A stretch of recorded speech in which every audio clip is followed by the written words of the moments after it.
Good morning and welcome.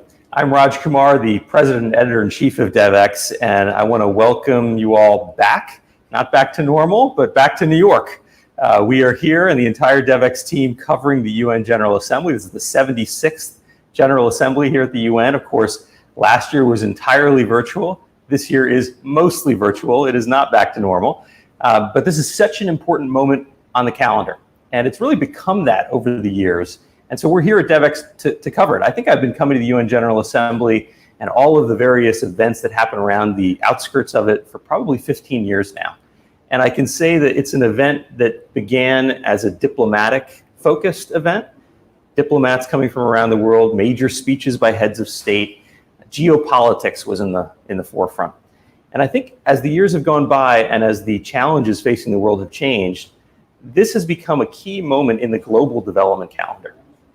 You hear as much talk about the Sustainable Development Goals and climate and food as you may about geopolitical issues, sometimes even more. It's become a key moment also for nonprofit leaders, international NGOs, civil society, for the private sector, and for actors of all kinds to gather here alongside the diplomatic community. And there are debates, there's activism, there are commitments even made in a week like this.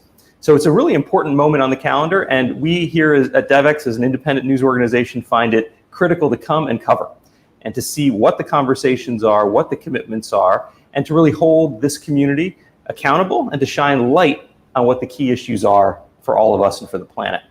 So we're delighted to be back again with lots of protocols that you can't see here as you look through the camera, but lots of protocols to make sure this is a safe event for us at Devex as we cover what is such a critical set of issues and meetings happening this week.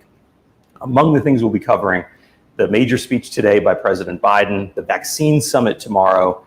There is a food systems summit happening. And in fact, Devex has launched Devex Dish, which is our food systems focused newsletter. I encourage you to sign up to it.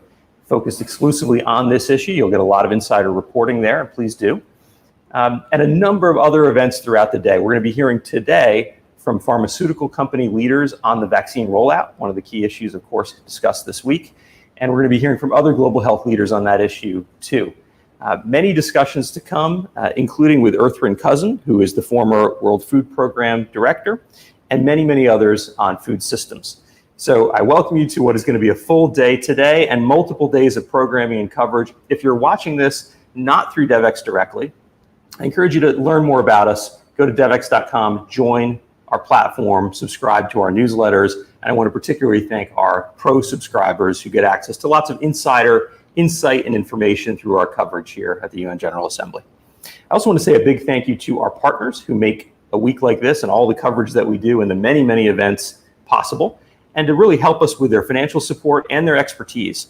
These are our innovation partners: AstraZeneca, Bayer, the International Fund for Agriculture Development, MSD for Mothers, Novartis and the Novartis Foundation, Save the Children, Smile Train, and our underwriter is Rabobank this year. So thank you to all of those partners.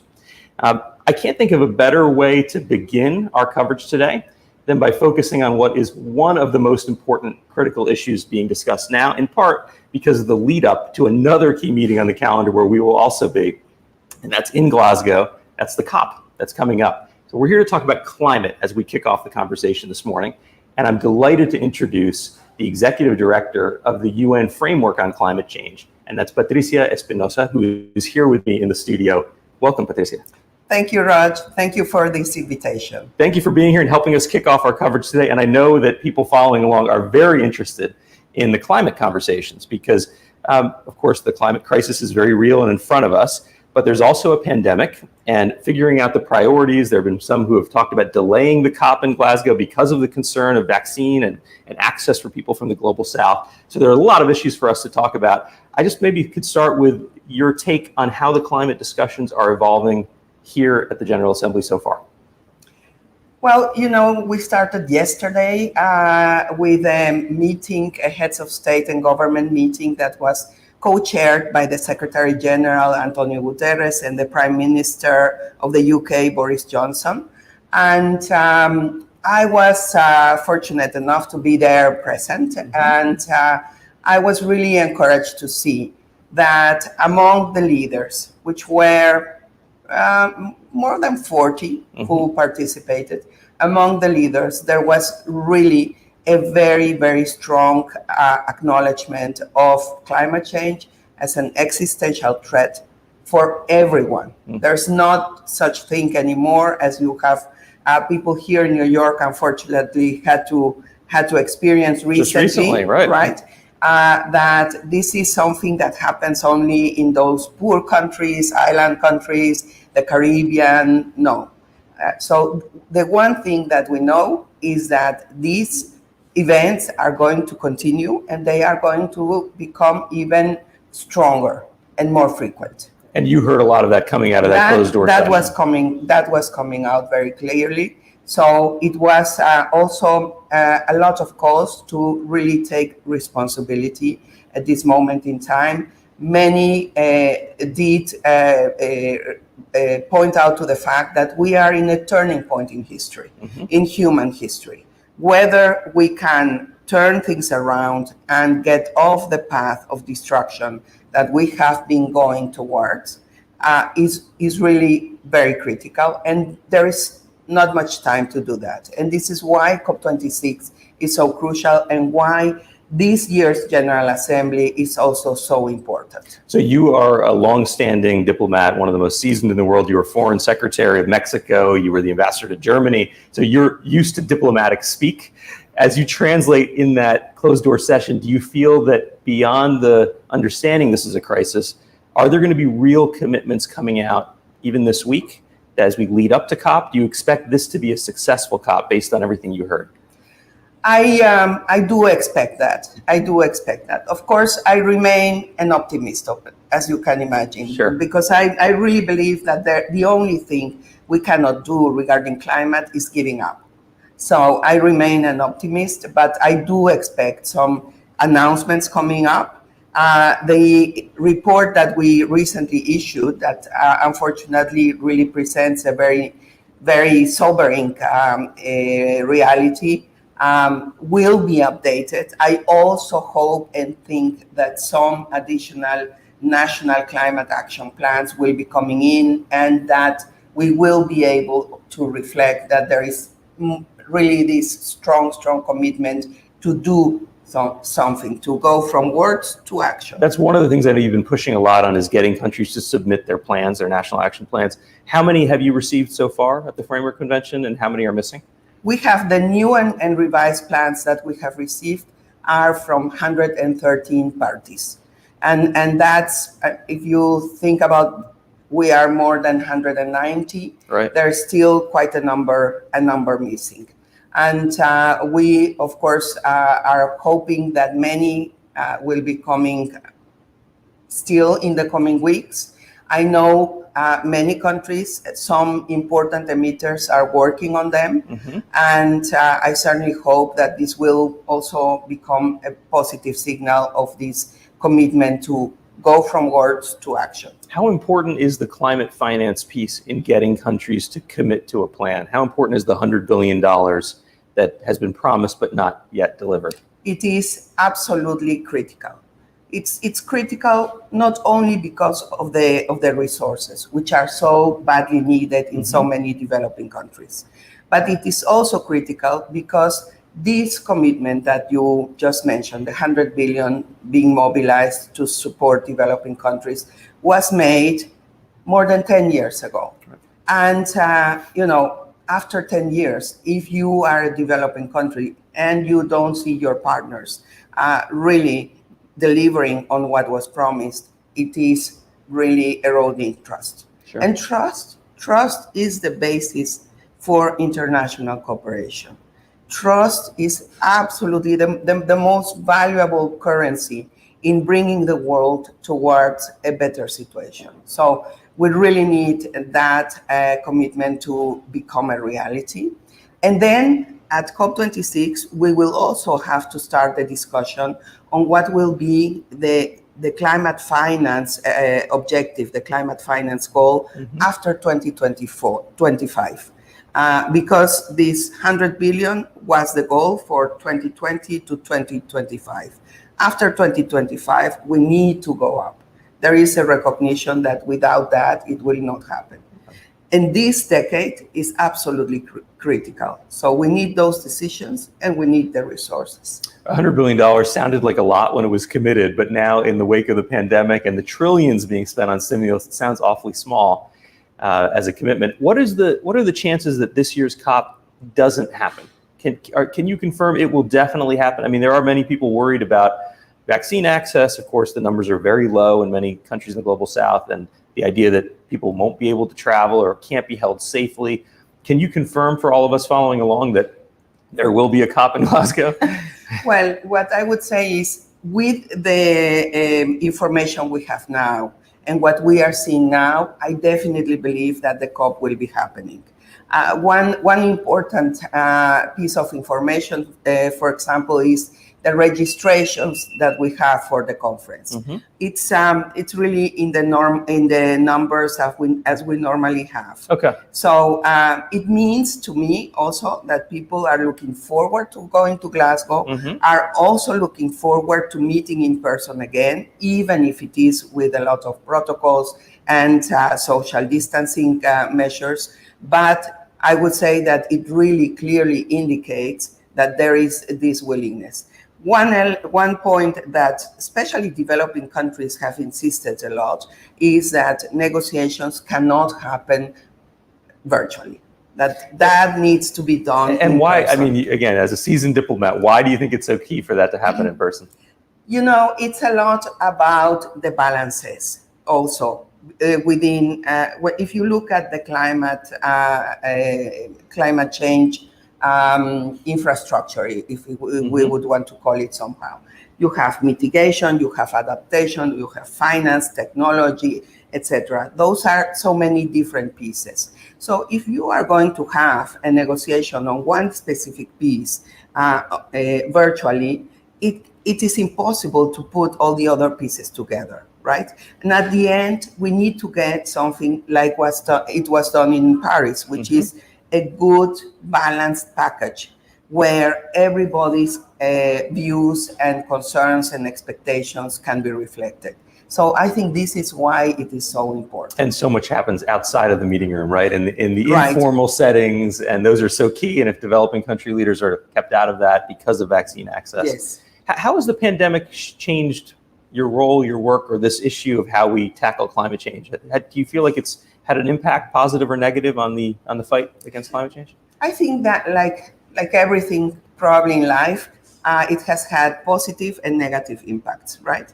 On the one side, I think we have discovered that we are able to do so much more than what we previously thought through virtual means, mm-hmm. that these technologies are actually allowing us to make progress on many issues, to enhance common understandings, to get the information, and also get people's minds together. On the other hand, what we were just saying, mm-hmm. right? These technologies have limitations in terms of what they allow human interaction to be. And that is also very critical. And this is why we are coming just 50 days, 40 days before the conference, and we still have a lot of work to do. So I am, what has happened in that regard is that it has not allowed us yet to really make the progress that we would wish in terms of the specific outcomes from the negotiations, the text, right? So you're getting countries to agree to very high level issues, but when it comes down to the details that you can hold them accountable to, those are still missing. And some people say the devil is in the details, right? Of course, of course. Yeah. I see. And is that part of what you're doing this week? I mean, you've traveled here from Bonn, where you're based normally. Are you meeting with some of the world leaders who have yet to commit to those details and trying to get this COP into the position to have some more meat on the bone?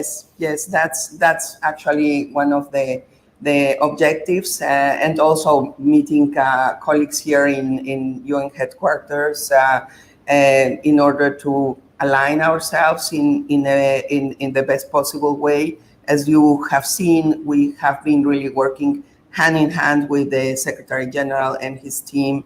And I think this is what the UN needs to do. We all need to work together towards the same objectives. And this is the biggest threat to humanity currently. Sometimes it feels like the private sector is out ahead on some of these issues. You hear every day a new commitment from a CEO of a big company. How do you assess that and those commitments against kind of the concerns about greenwashing? What do you think about the private sector role at this point? Well, the private sector role is absolutely crucial. Actually, all of the society's role is crucial. Governments alone cannot do this transformation. So it is very important. And this is why we have launched a very big part of our agenda, which we call the Climate Action Agenda, where we engage also with non-party stakeholders, including the private sector. We try to, for example, there is this Race to Zero initiative that was launched for private sector companies to come forward, commit to carbon neutrality. So we try to really make sure that the commitments that they need to make in order to be part of this kind of initiatives are really based on science, what science is telling us. So for each and every one of them, we have different partners. Sometimes it's universities, sometimes it's foundations who help us put together the science behind it. So it's we still have, I do recognize we still have a long way to go in order to be able to provide a platform that also shows the public very transparently what the pledges are and how much they have progressed. We have a climate action platform in our website where we register all of these pledges. In some cases, we're able to do more follow-up. In others, we're still missing some technical elements. But I would say that this is a development that we need to continue watching. We have just a moment left, but I thought I would ask for those who are not in New York, as most people following along are not, what should they expect to come out on the issue of climate from this year's General Assembly? Should they expect simply these bilateral meetings in the background, or do you think there will be more? You know, you were in that closed-door session with Boris Johnson and Antonio Guterres. Do you expect that there might be actual text or actual commitments that get announced this week? Well, here in the General Assembly, the negotiations cannot take place because they need to take place under the Conference of the Parties to the Paris Agreement and the Convention. So that needs to take place in Glasgow. And but in order for those negotiations to be successful, there is the need to have some commitments and announcements, which I hope we will be seeing here during the General Assembly. And we also need to get some political impulse so that the negotiators, when they come to Glasgow, they have clear indications from their leaders that this is the time where we need to get the job done. Well, that's a perfect preamble to the panel we're about to go to, which is on climate and health and the future before we get to COP. So I can't thank you enough, Executive Director Patricia Espinosa. Thank you for taking the time to be with us and to help kick off our live coverage here at the UN General Assembly. And thank you for the work that you do at Devex to present this multilateral agenda, global agenda to the people that follow you. Thank you. Thanks.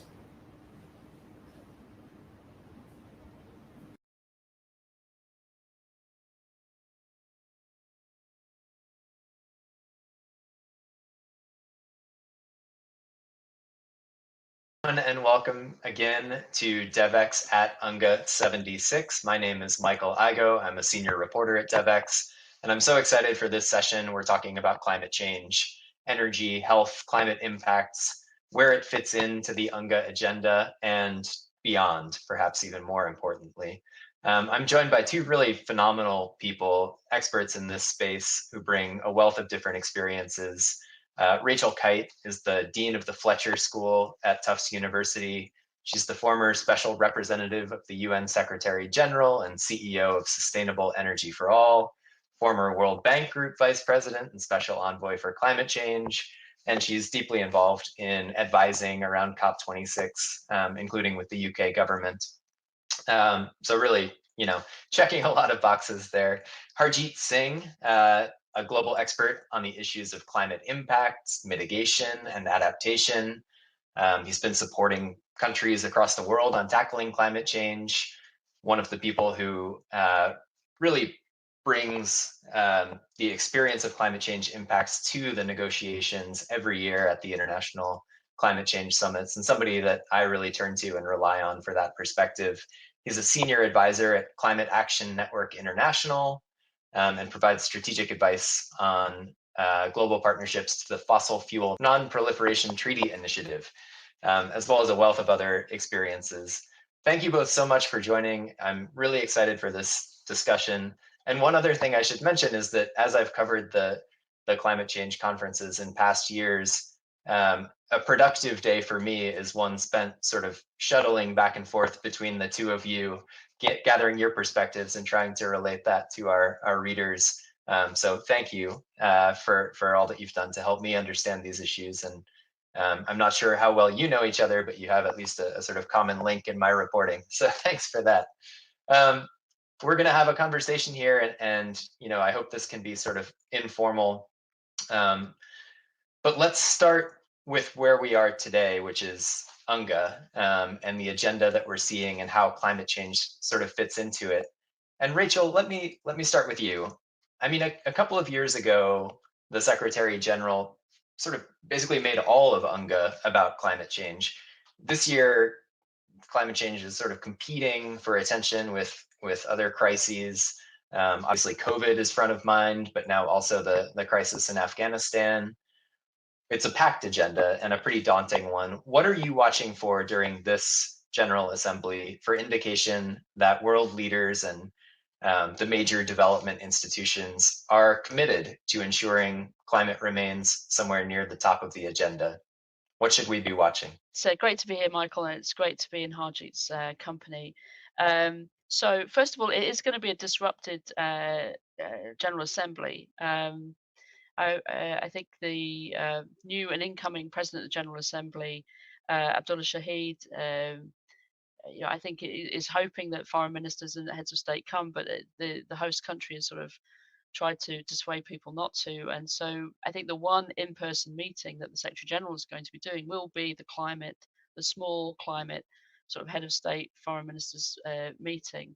So it is top priority for him. He's laid out a common agenda to try to sort of delineate where solidarity can be refound almost amongst nations. But for most developing countries, they're coming to this General Assembly with no global compact on vaccines, no real demonstrable sense that solidarity can take place in reality rather than in words, and that follows through then into climate. So I don't think you can take the climate discussion outside of the conversations around security, around the role of the UN, and around vaccines, and sort of that kind of solidarity. When it comes to climate, however, the presidency of COP26 has sort of, glibly said this is about coal, cash, cars, and trees. Well, coal and cash are on the agenda at the General Assembly. All eyes will be on China 1 year after the blockbuster announcement of a 2060 net zero target. Can the Chinese come forward at the General Assembly, or will they choose the General Assembly as a place where they can put some further delineation around peaking coal, funding coal overseas, or stopping funding coal overseas? So can there be some progress there? The Secretary General has already called multiple times for an ending of subsidies, for people to come with greater ambition. Can any of that happen at the General Assembly for those countries that haven't yet filed with the UN? That would be good.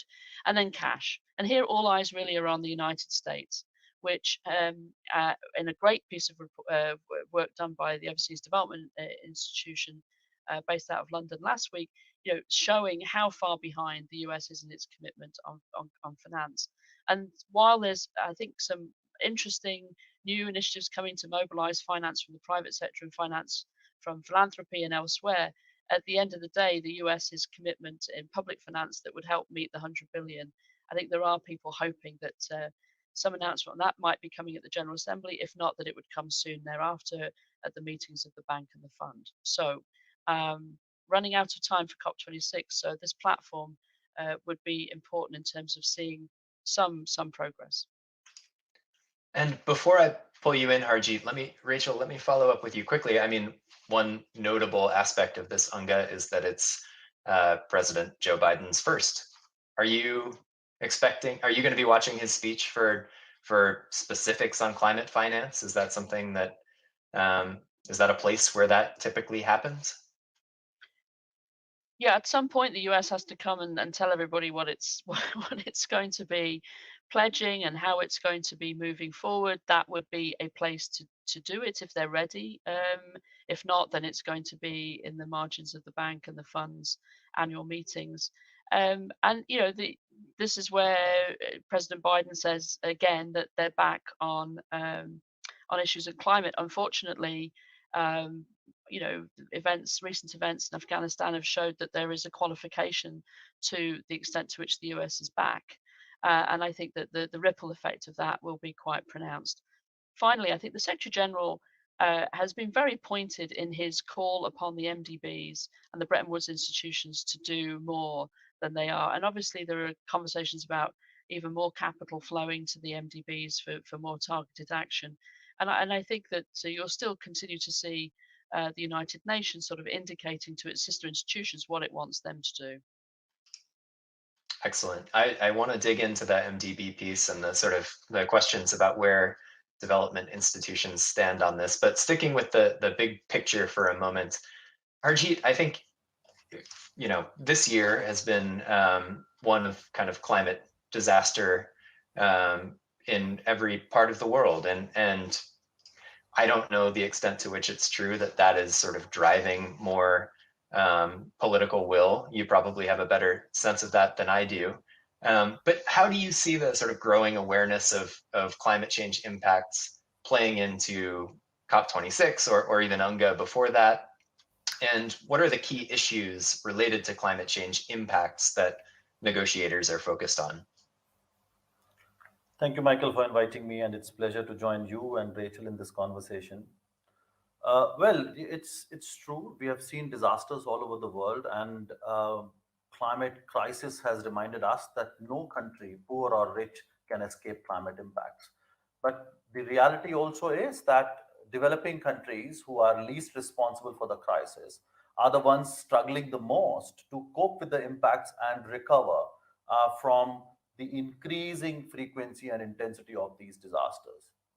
Now, as we have seen developed countries who did feel that they are much more secured and their focus all these years have been on reducing emissions and talking about technology and finance, realize that even they are not prepared.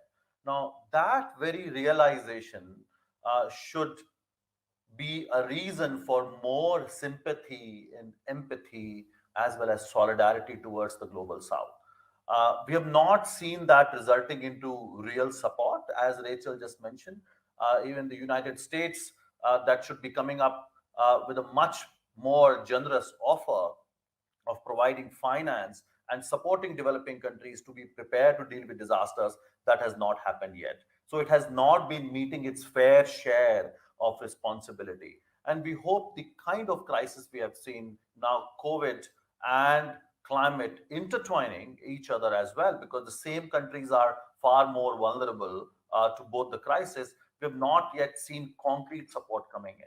Now with UNGA and then with the COP coming up, we hope that leaders step up and make sure that there is real money that is provided to developing countries so that they can protect their citizens and make sure they are prepared for future disasters. So there's a lot that needs to happen, and providing support for adaptation or dealing with loss and damage has achieved least progress over the last few years. And the money that has been counted as climate finance, we've also seen reports coming out saying it's not a real money because it's largely loans and guarantees instead of providing public finance, which is absolutely needed to prepare for these disasters. So there's a lot that still needs to happen between now and the COP to make sure that countries who are most vulnerable get support. probably a good time to address the elephant in the room, which is that CAN International, the global network that you're sort of representing, Harjeet, last week, I think it was, or 2 weeks ago, I suppose, released a statement calling for COP26 to be postponed for these exact reasons. And I think an important thing for people to understand is that something that has really struck me in covering the climate change conferences is that they've really existed on this very kind of narrow knife edge of cooperation for years between higher and lower income countries, and this sort of agreement that there would be support for lower income countries to deal with climate change impacts, and in a lot of cases, a lot of commitments that haven't been fulfilled. So, I mean, Harjeet, CAN released its statement. It sounds like the UK government is going to forge ahead sort of regardless of what happens, but maybe setting that specific question aside for a second, I mean, what needs to happen in order to honestly keep these climate negotiations afloat? Well, Michael, the negotiations at COP26 are going to happen in the backdrop of vaccine inequity. And when we talk about climate justice, we are talking about that inequality that exists between poor and rich countries, between elite and poor communities. And if we think that climate change is a standalone crisis, we are fooling the world and we are ignoring the elephant in the room, which is the interconnected elements that have caused the problem in the first place, whether we talk about vaccine inequity or the climate crisis. It is that inequality. It is about some people, some countries, some organizations, corporations who are causing the crisis and then leaving the rest of the world to struggle with it. And for the UK government to only making efforts to keep the show on the road and ignoring the big picture and the fundamental of how to deal with a global crisis is not a good signal, is not a sign of real solidarity.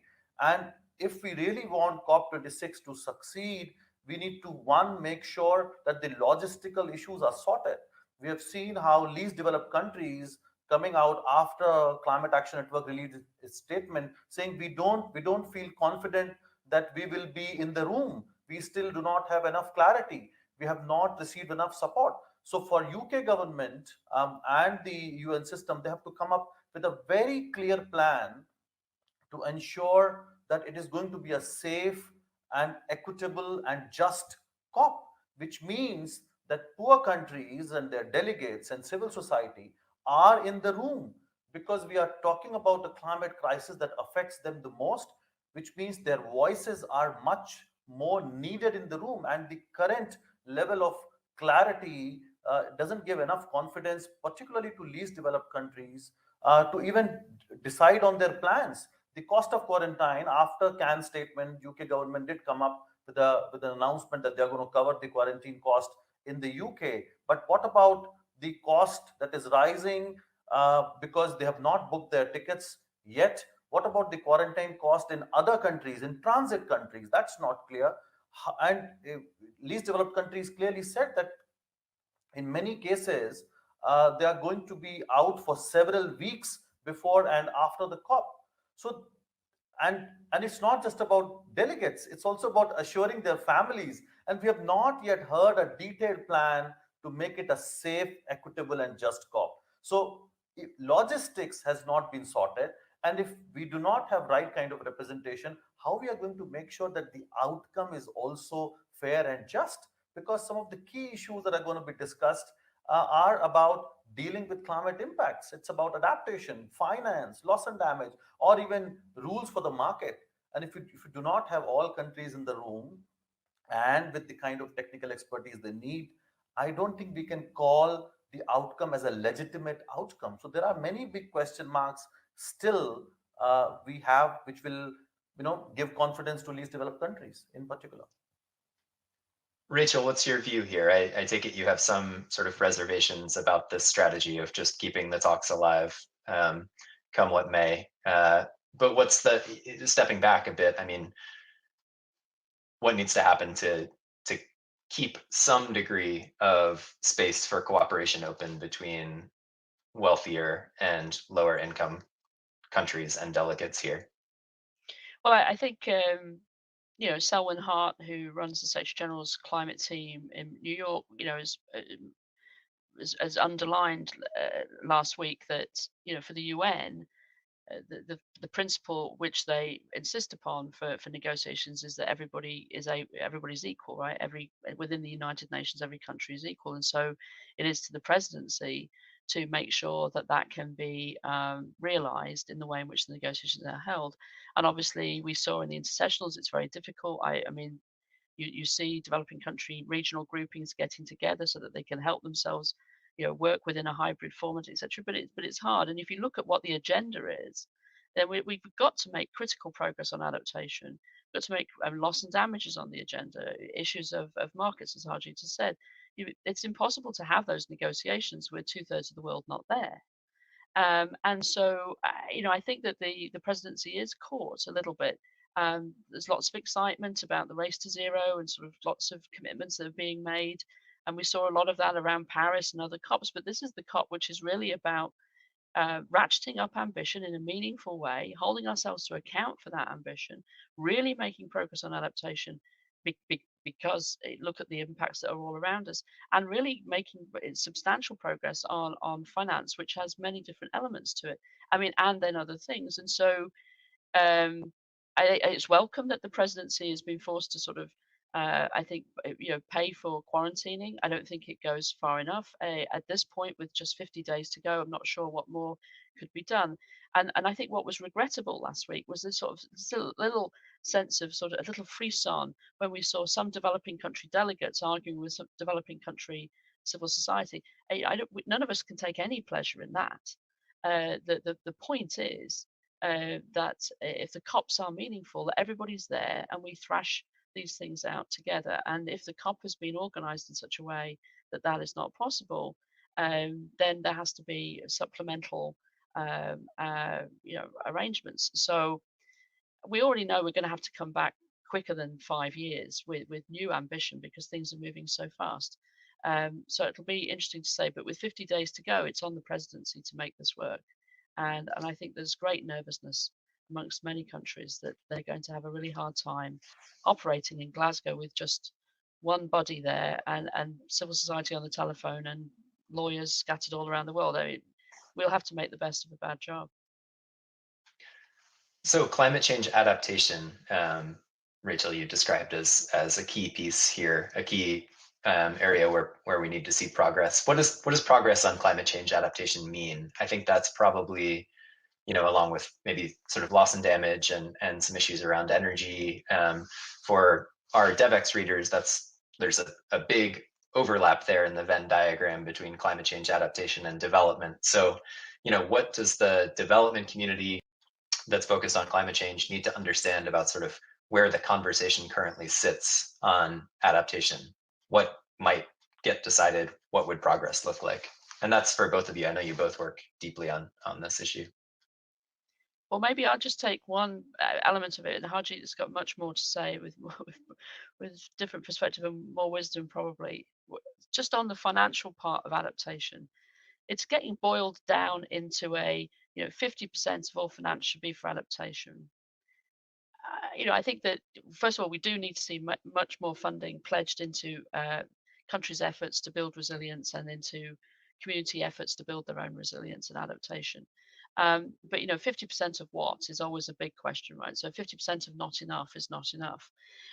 But here I think it becomes very important that the sort of MDBs, the places to which countries go for sustained support over periods of time, where this is where we need to see a sort of, I would say, a quantum leap or a step change in the way that we think about adaptation. So it's not just about the numerical target. It is about making sure that all education lending, all health lending, all agricultural lending has this new reality built in, and that while the additional costs of a project because of it needs to be able to adapt to a different environment are met, that really the way we think about support to health services, so that health services are going to be electrified, and that electrification is going to be clean and renewable and affordable and reliable. These are the shift in thinking that we need to see, and there are elements of that coming into focus, but I think the urgency is still lacking. So Rachel has picked up the most important issue right now, which is that money for adaptation support to developing countries is not enough, and we can keep talking about making it 50%, but we are talking about just 20 or 30% of money currently going for adaptation. So one, the balance is not there, and second, it's not enough. And the numbers that came from UNEP report in 2016 saying that we would be needing $280 billion by 2030 every year to $500 billion a year by 2050, the way impacts are rising. And that report goes back to 2016, and we have seen far more damaging impacts in the last few years, which means these numbers are going to go upwards. And we are nowhere near. The talk about $100 billion itself shows that we are not meeting that commitment. And rich countries are putting some kind of a dodgy methodology and some cooked up numbers. And it's not a real support that's going to poor and vulnerable countries. So, finance happens to be the most important issue. And some of the other elements, like at this COP26, we are going to see discussion on global goal on adaptation. For mitigation, it's far more simpler. We talk about a temperature goal, or we talk about gigaton of emissions. But in case of adaptation, where we are referring to how we can keep the people safe, so it's very hard to put a finger on one metrics and say, yes, we can come up with that number and define adaptation or a global goal. So that discussion is happening. But the discussion should not get embroiled in those technicalities. The world should agree that we have to keep the people and planet safe. And as emissions continue to rise, which means impacts are also going to rise, and we are already witnessing that, we need to invest more in adaptation to protect the development gains and make sure that people who are going to face increasing number of disasters with much more intensity, how they are prepared to deal with that.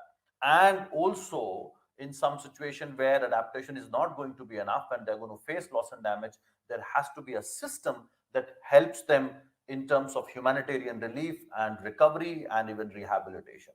So the whole spectrum of dealing with climate impacts, on preparing before the disaster, and then in cases where the impacts are inevitable or unavoidable, they also need to be supported. The discussion on that is still very difficult and contentious because everything boils down to money. And discussion on money, as we all know, has not been easy because rich countries are not opening their purses yet. And we still see, in fact, the development aid being either diverted or branded as adaptation finance. It's not going to be enough if we really want to protect the development gains we have made over the last few years.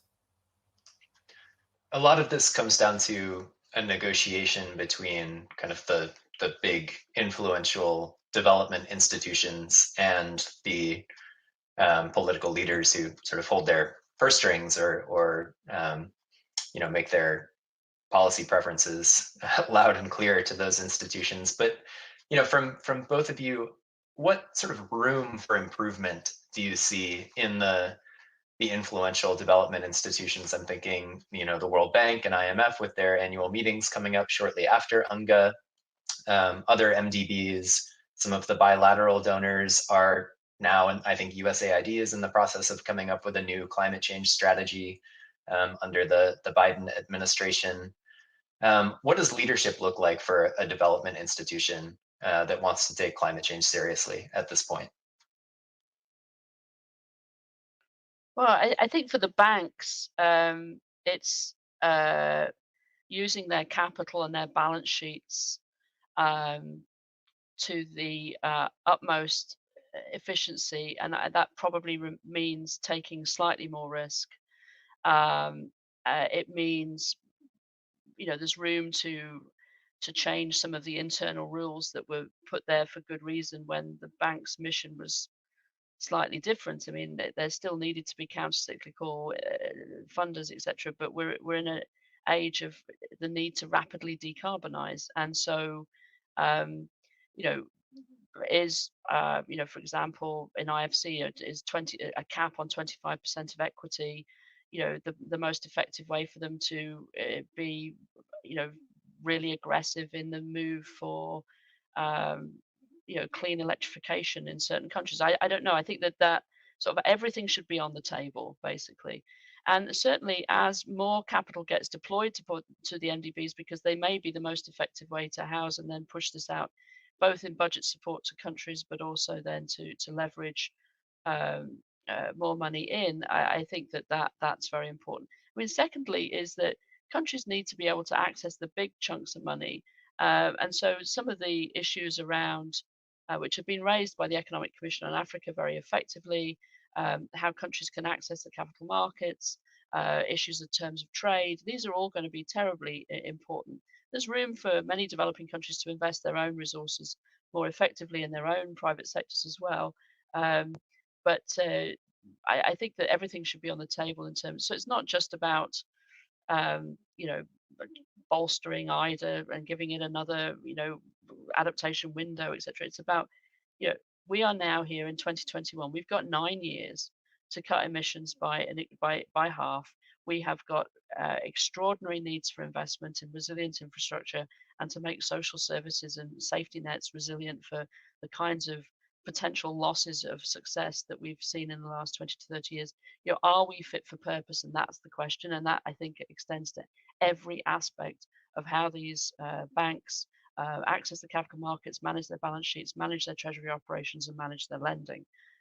So this is a time to be bold, and that requires the shareholders and the owners of these banks to allow them to take a little bit more risk, I think, and then couple that with some of the innovation that we're starting to see in global philanthropy, a huge uptick in financial resources available, but are they available to everybody? And then a huge uptick potentially in the understanding from private capital that we're really running out of time.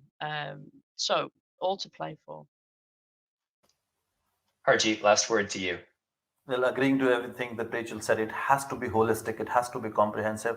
And let us also remove discrepancies, because we have seen some of these banks on what their one arm is talking about climate compatible development and green development, while the other arm continues to fund fossil fuel. I think those discrepancies need to be removed. It took them such a long time to articulate their vision, and now that vision of green development has to be implemented. And we need to also remember that countries like Nigeria or Angola, whose economy still depends on fossil fuel extraction, you can't just ask them to stop to turn the tap off. They need to be supported. And that's where the concept of just transition is very important. Like Rachel said, it's about trade, it's about, supporting their economy, it's about investments, it's about changing markets. So how do you support a country like Nigeria or Angola or Uganda to reduce its dependence on fossil fuel and transition their economies in a just manner? Because that's when you have to think about not only economy but jobs and people and planet. That requires a much bigger thinking and a support package for those countries to make that transition. And on top of it, they are the ones facing climate impacts. So these banks and multilateral institutions have to take everything into account and talk about a climate compatible development, which is green, resilient, and puts people at the center. Fantastic.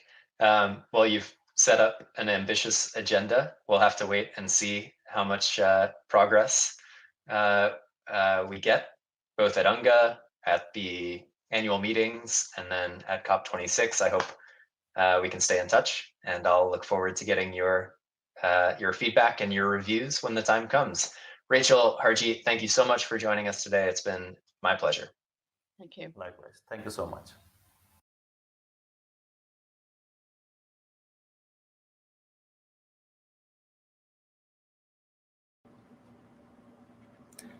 Hello, everyone. I'm Jenny Ravelo, Senior Global Health Reporter for Devex. Thank you so much for tuning in to our series of events around the UN General Assembly. Access to COVID-19 vaccines continues to be a hot topic, and rightly so. Billions of people around the world still have not received at least one dose of the COVID vaccine. There continues to be a huge demand, and despite estimates of vaccines being produced in over 1 billion a month, access to them, particularly in low and middle income countries, remains a challenge.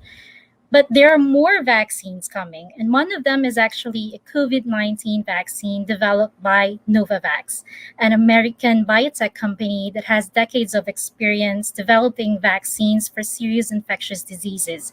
In June, Novavax grabbed headlines after releasing efficacy data from a phase 3 clinical trial in the US showing its two-dose COVID-19 vaccine has 90% overall efficacy, including 100% protection against moderate and severe illness. And so I'm pleased to be joined today by Mr. John Trezino, Novavax Executive Vice President, Chief Commercial Officer, and Chief Business Officer. John, thank you so much for being with us today. You're welcome, Jenny. Thanks for having me. Appreciate it. Well, there was a lot of excitement, as I mentioned, around June when Novavax released data from your efficacy trials. And also earlier in the year, you released phase 3 clinical trials in the UK showing the vaccine also has high efficacy at 89.3%. I'm curious about the reaction in the company. There must have been, some kind of a celebration. Yeah, as you can imagine, we were tremendously excited by the data, both from the UK trial as well as from the US trial. I think that the data was compelling, not only in the efficacy against the original strain, but the efficacy against some of the variant strains as well. And so I think, we ran especially our US trial during a period of time at which over 80% of the strains detected were of the variant strain. So I think there's a kind of robust cross-reactivity and protection that we were very pleased with as well. It's a reflection of the hard work and dedication that the entire team here at Novavax has put forth, both from a discovery standpoint, manufacturing, clinical, regulatory. We were thrilled, as you can imagine. Now the question, I guess, on everyone's mind is, when is the Novavax COVID-19 vaccine going to be made available to populations globally? Can you give us a sense of the timelines you're working on to get this to people's arms? Yeah, let me just first comment on just one or two quick things. The regulatory submissions, the final package that goes to these various regulatory authorities is a culmination of a lot of activities that have taken place within the company, from the phase 1-2 trials back in early last year to the phase 2B in South Africa, the 2 phase 3s, one in UK, one in US and Mexico, and it's this collective effort that gets put into that final regulatory package. Along the way, there's a number of challenging things that have to be done, from manufacturing scale up, in addition to the great clinical data that we have, and then a demonstration of kind of consistency of manufacturing across a network of manufacturing sites around the globe, not in the US, in the UK, owned facilities and contracted facilities. In Europe, our important and strategic partnership with Serum Institute, work that we're doing in South Korea with SK Bio, and our partnership with Takeda in Japan. And so all of these interfaces create some regulatory challenges that we are making our way through. We've been in constant communication with these authorities under rolling review and rolling submissions. And so therefore, we're now at a point in time at which all of that feedback and all that conversation has been incorporated into these documents.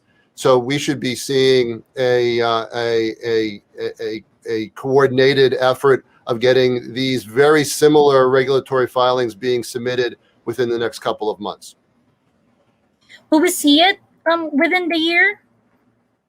Well, we'll certainly see the filings within the year. It's impossible to difficult about how long the review time will take.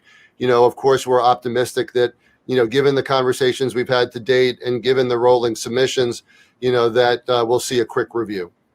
Mm-hmm. Can you just quickly comment as well on the emergency use listing for the World Health Organization? How's that coming along? Yeah, so there again, we've been in constant communication, both from Serum's perspective, our partnership with them, because of the the COVAX doses that Serum will be supplying. Remember, there is 1.1 billion doses of product that has been committed through the CEPI collaboration and then into the COVAX facility. 350 million doses of those coming from Novavax and 750 million doses coming from Serum. So that work is somewhat dependent upon the emergency use license with WHO, both from a Serum perspective as well as from a Novavax perspective. I understand that you have several ongoing clinical trials at the moment. Can you give us a sense of what are these for? Yeah, so these are all kind of important kind of follow on to the primary trials that were conducted, above 18 years of age. And so, there are some adolescent trial, 12 to 18 trial in the US that's now fully recruited and underway. Hopefully data before the end of the year. There are some other studies that we're participating in that are not being sponsored by us. So there's several in the UK that are looking at heterologous primary regimen, as well as heterologous boosting and homologous boosting, and we'll see some of that data readout coming soon. The booster strategy is kind of a hot topic across the globe on when that starts, what the duration of protection should be, whether it should be homologous or heterologous. I think we already have data that suggests that our boosting is significant to the first two primary doses and provides not only improved protection but improved cross reactivity against the variant strain. So we're so far thrilled with the boost data that we've seen so far as well. You mentioned about booster shots, and as you know, the WHO Director General has called for a moratorium on booster shots until the end of the year because billions of people around the globe still have not received the vaccine. Do you see the Novavax vaccine being used more as a booster shot in countries, perhaps in countries with high vaccination coverage already, or are you prioritizing for your vaccine to be used in places where doses are still very limited? Jenny, it's a great question, and we're the innovator, we're the manufacturer, and so we're not the policymakers, and so what we have really with great effort put into place is manufacturing across the globe in order to create a robust capacity of our recombinant protein nanoparticle vaccine. Also including our Matrix M adjuvant. And so by virtue of that, we have been committed to an equitable allocation, in part because of our funding from CEPI that was critical to our quick acceleration early on last year, and the funding mechanism we received from them for $400 million to do early stage large scale manufacturing as well as phase 1-2 trial. But also because we think it's the right thing to do. Our partnership with Serum is an additional reflection of that, knowing that Serum's expertise is in large-scale manufacturing and moving product logistically into low and middle-income countries. So we've taken our responsibility seriously and making doses available across the globe. Now, it's up to a variety of policymakers to decide where and how those are prioritized, but we're doing our part in making them available. There's a lot of concerns around transparency on the part of manufacturers. COVAX has recently raised this issue, and there have been reports that Novavax, and please correct me if I'm wrong, your production capacity for 2022 is around 2 billion doses, but the question is, are all of those doses been allocated for already in advance? So it's another good question, right? This transparency is important, and we've been extremely transparent across multiple fronts. All of our clinical data has been shared very quickly. As you can imagine, being in the spotlight under a pandemic as a manufacturer and innovator that has a highly effective vaccine, everybody wants to know when it's coming. So we're doing the best we can to keep everybody informed in an up-to-date fashion. We've talked about a global supply run rate of about 100 million doses before the end of this quarter. and 150 million dose run rate capacity before the end of the year. Your number of 2 billion doses for next year is about right based upon what we would expect to be able to manufacture across the globe. In May, the company released a statement, opposing the TRIPS waiver, which is another hotly debated topic in the middle of this pandemic.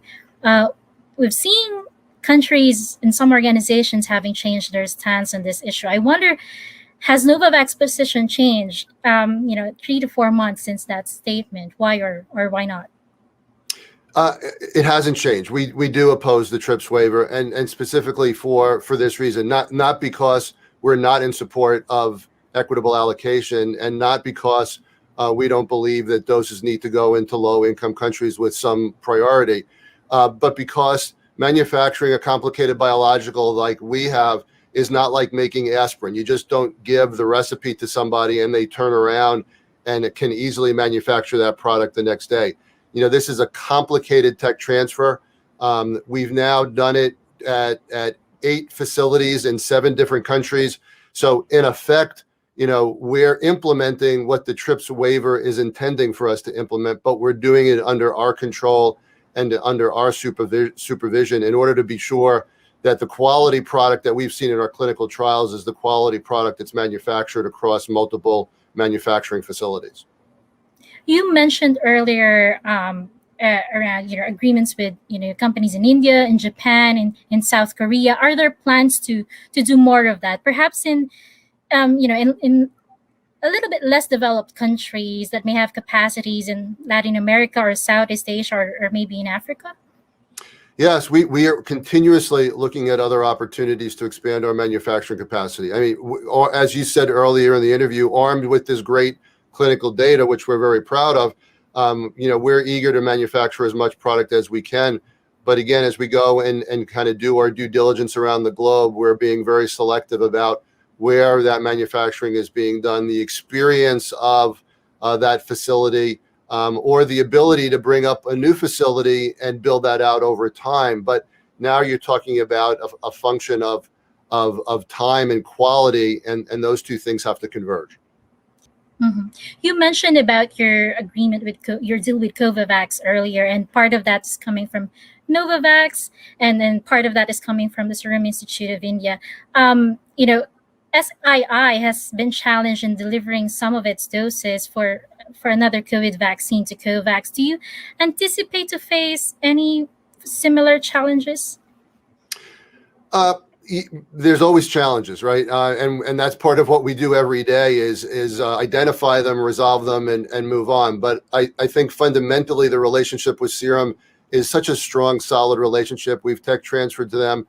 They're manufacturing in multiple suites within their facilities. We're monitoring the quality of that product. They are a very well-experienced, well-recognized, the largest manufacturer of vaccines by dose in the world. And so we have a high degree of confidence in our ability to maximize that relationship. And, we feel comfortable in the commitments that we've made to COVAX. And then, this is a kind of a collaboration between, CEPI and Gavi, and are confident in our ability to deliver those doses.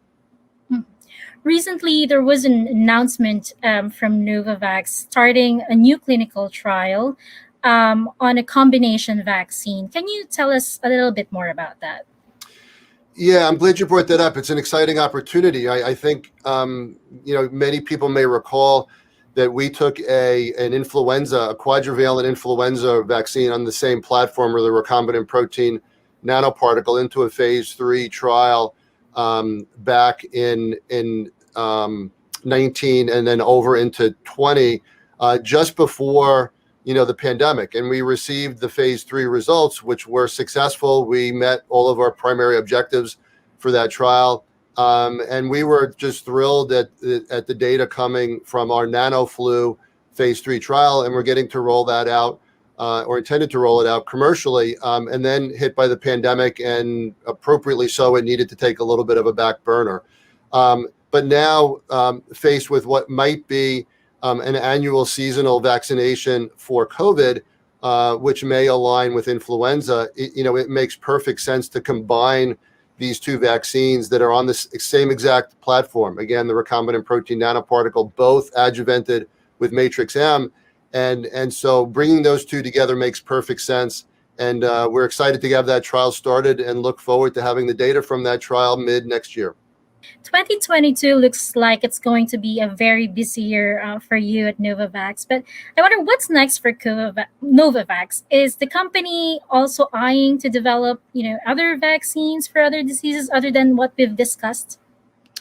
Yes, of course. The success in clinical data that we've seen with our COVID vaccine gives us renewed confidence about our technology platform. The phase 3 data for NanoFlu also gives us confidence. I think the combination vaccine is an important next step. We also have tremendous amount of experience in RSV, respiratory syncytial virus, and I think that we've learned some things from our COVID experience that will help us with going back into the clinic with RSV. 2-dose vaccinations, the use of adjuvant are all kind of important lessons learned. In addition to a variety of other things that we're considering and evaluating as to where the future takes Novavax. Well, I think that answers all my questions. Thank you so much, John, for sharing your insights and your time with us. And thank you, everyone, for tuning in. Please stay tuned because we have more events coming. Jenny, thank you. My pleasure.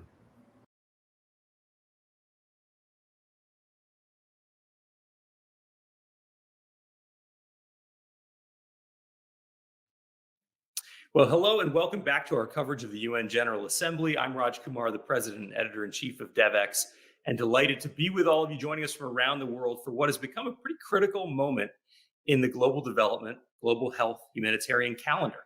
This was at some time a session for heads of state to talk about foreign policy. It's become a place where really key development in health and humanitarian issues get talked about, decided, and even implemented. So really delighted to have all of you joining us. And for this session in particular, I'm delighted to introduce a couple of panelists who are working on the forefront on some of the key issues we're here to talk about at this year's UN General Assembly. Aisling Mulvaney is with us. She's the Vice President of Sustainability and Access to Healthcare at AstraZeneca.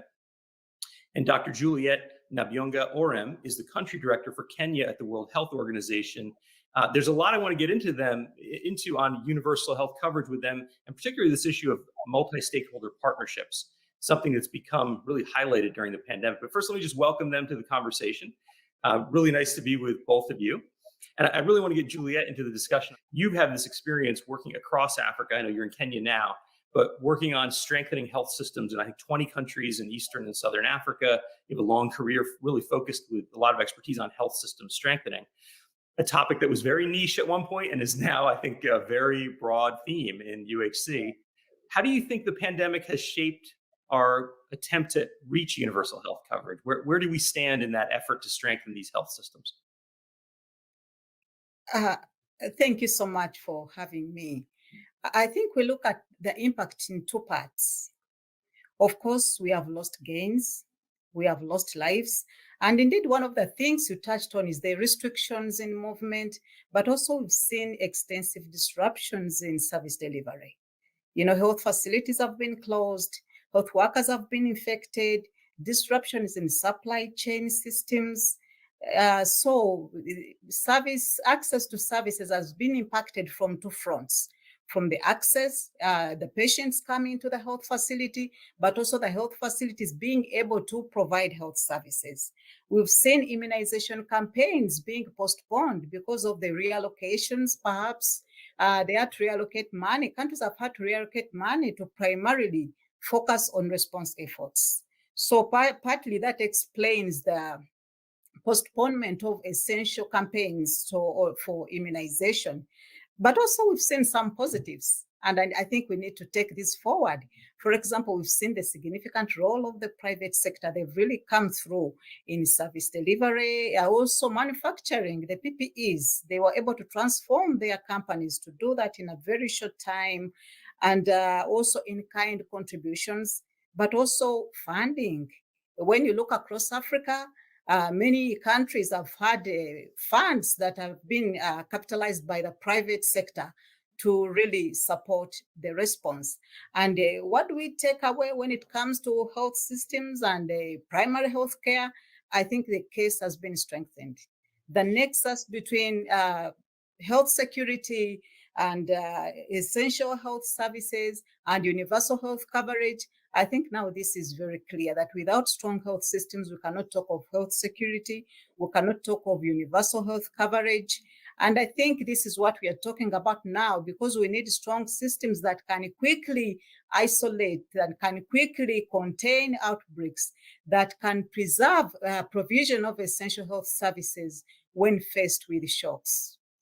Yeah, I remember, back, what is it, half a decade ago, 6-7 years ago, the West African Ebola crisis.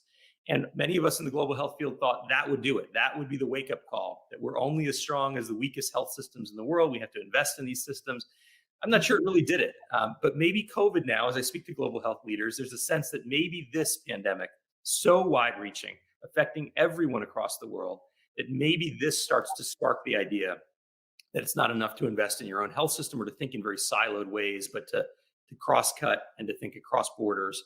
Ashley, what are some of the innovations that you think are coming out of this experience we're having with the pandemic that might lead to some new approaches to how we strengthen health systems and achieve UHC?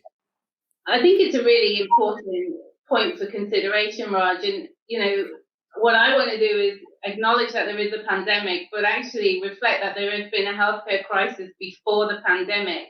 And particularly when we look at NCDs and what we went through this crisis and crisis before, and I'm sure crisis that will happen again in the future, is that health is precious and we can all be affected by emergencies regardless of age, sex, geography or wealth. We've seen, as Dr. Juliet has said, that by working together across government and institutions, we can make great things happen. But if we look at the NCD space, we need great things to happen there. And it's not just a one and done. If I reflect on some of the programs that we've been leading at AstraZeneca for quite a significant period of time, if we look at Healthy Heart Africa, addressing hypertension, Dr. Juliet, you'll be very familiar of the need to reduce the prevalence of hypertension by 25%. The WHO has just issued their new guidelines on hypertension. But our program has really looked at the fundamental need to address the disease awareness, look at education, partner with governments, partner with NGOs to really look at, facilitate that education, that long-term sustainability approach, and also look at the access to healthcare. If we don't address the fragility of our health system, we're going to not get out of this crisis. Healthy Heart Africa, it's been in situ for over 6 years. We're now in 7 African countries. We're in Kenya, where Dr. Juliet is today. We're also in Uganda, which I know you've spent a significant period of time, alongside Ethiopia, Tanzania, Ghana. We're also looking to expand into French-speaking Africa. We've screened over 20 million people for hypertension, and that has a very positive effect by addressing, the prevention element, the education element, but also looking at supporting the training of healthcare workers, which are over 8,000, taking those learnings from grassroots and then applying that to innovation is actually going to help secure a more positive impact for the healthcare system pre and post any crisis that comes, Raj.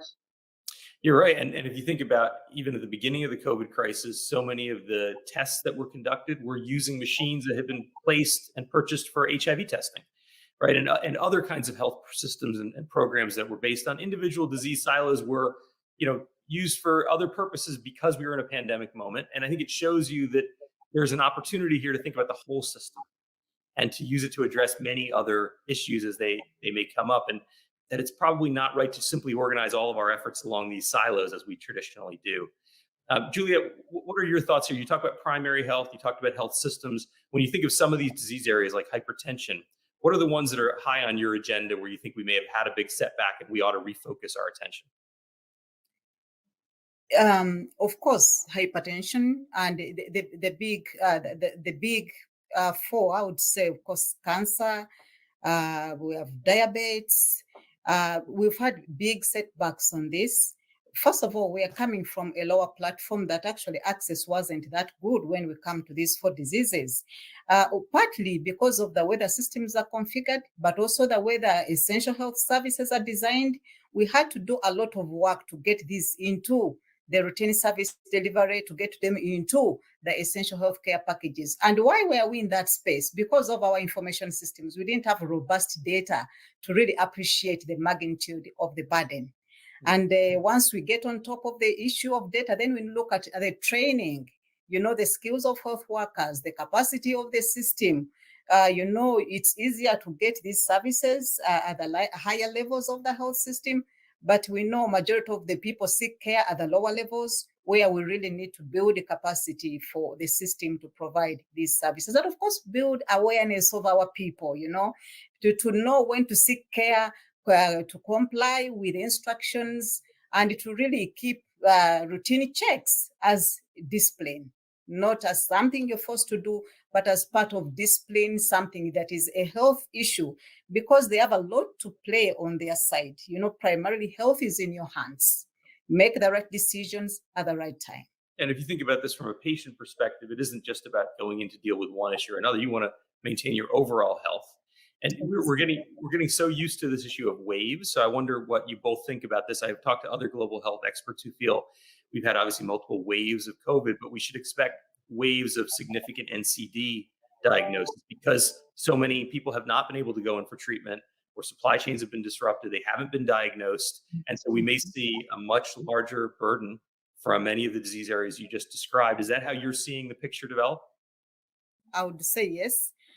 Because of course, the disruptions, they haven't been coming to seek care. Yeah, but also even the health facilities, when you look at what has happened to health facilities in Africa, some have closed, some have been repurposed to focus on COVID. And of course, we have lost health workers, which creates a strain on the few who are remaining. And of course, the disruptions in supply chain systems, it takes time to recover. And now we are struggling to roll out the vaccine, which is also now being managed within the same health system. So of course, people fear to come to health facilities. That also keeps them away. So many are held back. And as we open up, of course, we're going to see a bigger burden. We are going to see more people. I think this is something we really need to plan for. And let's not forget the tens of millions, some estimates are over 100 million of people pushed back into extreme poverty. And of course, poverty and poor health outcomes are very much correlated. You may not have the money to get the transport to get to a health clinic and to get that diagnosis. So certainly that will affect this picture too. How are you seeing it, Ashley? So just to really build on some of Dr. Juliet's comments, we're seeing the current state. There is a risk or a likelihood more is going to come. But regardless of what happens, what we do know is that early action on prevention, the planning, education and awareness is actually going to be really crucial and super important. If we look at it today, we need to do it now for the health of people, but we also need to do it for future generations. We need to look at what lessons we can take and what learning we have to be proactive rather than reactive. We've done a lot of work at AstraZeneca on prevention in our Young Health program, which is a focus on preventing on NCDs, and that's in partnership with UNICEF and Plan International. But actually what we've done within that has reached over 5 million youth and educated over 100,000 peer educators. What we've also seen, though, and particularly with the crisis, is that we can take many learnings together, and work we have done with the London School of Economics and the World Economic Forum, which is looking at a partnership for health, sustainability and resilience, looking at that health system strengthening, is really going to be crucial to take those learnings and look what we can put into a more proactive stage. Dr. Juliet has highlighted some of the reticence of people to engage back in health facilities, even if they are available to access. So what can we do from a technological perspective and an innovation perspective to actually bring health to the patient? What is it that we can do to leverage the latest digital innovations which are going to enable that to happen? So actually there isn't that 2-hour travel, or there isn't the queues at the health centres, or you don't need so many healthcare workers. They can actually be more face-to-face from a digital perspective, Also looking at the medical expertise we know is there in middle income and lower middle income countries, and there is that strong desire to offer the highest standards of care possible. And companies like AstraZeneca can really help facilitate the sharing of best practice and also innovating those patient outcomes. Yeah, you're absolutely right that we don't need to treat this next phase of health system strengthening the way we treated the last ones. There are new digital tools, there are new approaches, and hopefully all of you watching this have taken this away. There are lessons from this pandemic. It's maybe a very thin silver lining in such a tragic scenario as a global pandemic, but we've learned some things, and hopefully the world has woken up a bit. And I just want to say a big thank you to the two of you and your organizations. Obviously been at the forefront of this, and I really appreciate you taking the time to be with us here at Devex as we cover a pretty critical event, the 76th UN General Assembly. Thank you, Dr. Juliet Nabyunga from the WHO in Kenya, Aisling Mulvaney from AstraZeneca. Really appreciate both of you being here. Thank you so much. Thank you, Dr. Juliet. Thank you, Aisling.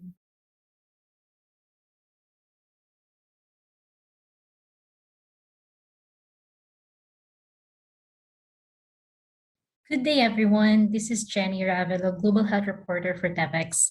Thank you so much for joining us today. We're hosting this in partnership with Novartis for the UN General Assembly. Antimicrobial resistance, or AMR, as many of us refer to it, is an important health issue that doesn't get as much attention. AMR occurs when a bacteria, virus, parasite changes over time and no longer responds to medicines. This makes medicines ineffective and makes it harder to treat an infection. But AMR doesn't get as much attention, even if, according to a 2019 UN report, drug-resistant diseases could cause the deaths of 10 million people each year by 2050 globally. And a report in the UK in 2016 estimated that over 700,000 people already die every year due to AMR. But today we're going to break the silence on this silent pandemic. What should we be doing to prevent it? What pharma companies are doing to prevent AMR? And where does it fit in all the discussions happening today on pandemic preparedness?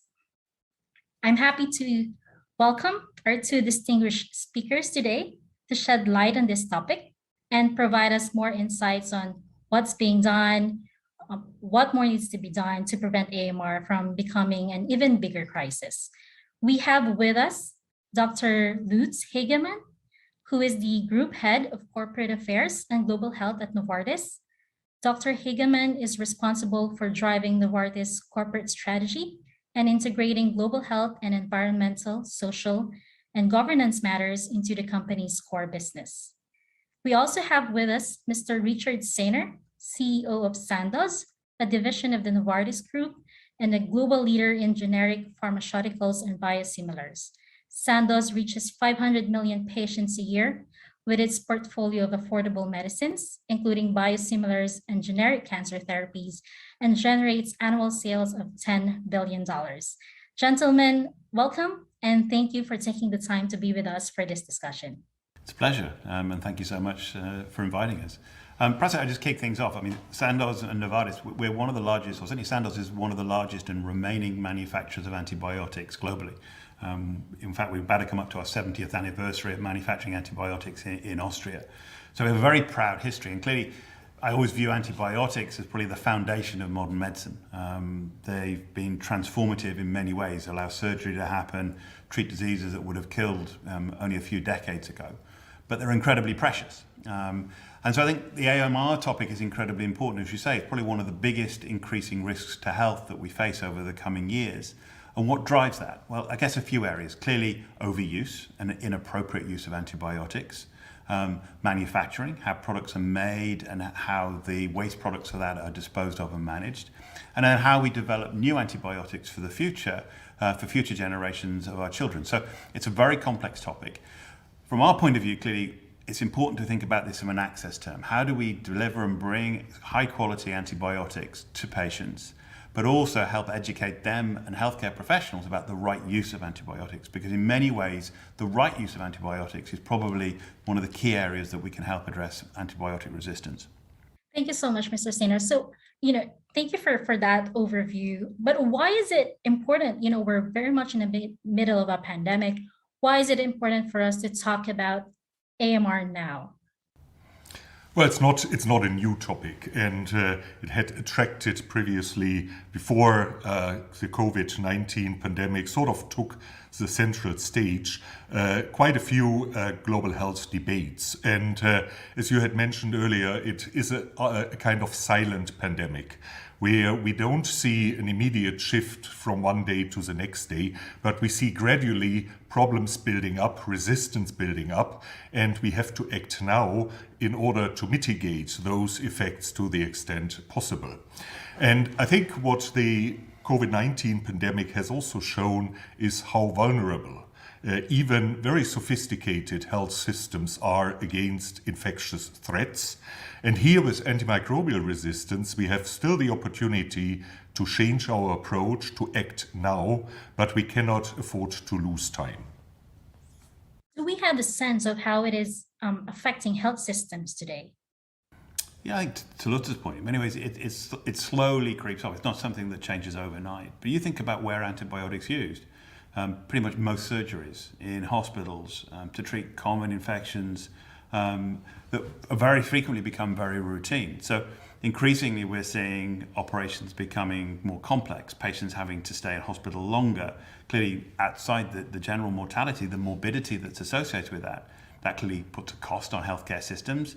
It's devastating in terms of people's lives.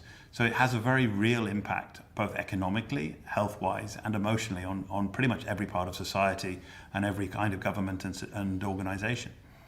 And I think particularly to build on what you just said, Richard, if we look into health systems globally, then of course we see that the weaker the health system, the more the struggle to keep antimicrobial resistance at bay. I think in most sophisticated health systems we have fairly good principles of antibiotic stewardship, but then when you go into developing countries, very often you can buy antibiotics sort of over the counter without any medical judgment. In many countries, you cannot even get the appropriate antibiotic, but you just need to take what is available. And this is where our access approach really tries to make a difference, that every patient gets the appropriate antibiotic at the right time, no matter in which country, in which society they live. And then, of course, also the question of counterfeit medicines, where we have just started a new large initiative to make sure that if patients get antibiotics, they get the real, genuine antibiotic and not a fake medicine that potentially then, of course, further exacerbates their health condition, but also contributes then, by not treating the infection properly, to further development of resistance. During this pandemic, we've seen people taking medicines without, proper guidance from the medical profession. Has it been more difficult to track, this, to make sure that people are, have access to the appropriate antibiotics, or to counter, counterfeit medicines? That's an interesting question. Actually, in some ways, I would argue we've seen the opposite, because of social distancing and because a lot of the controls that the governments have put in place.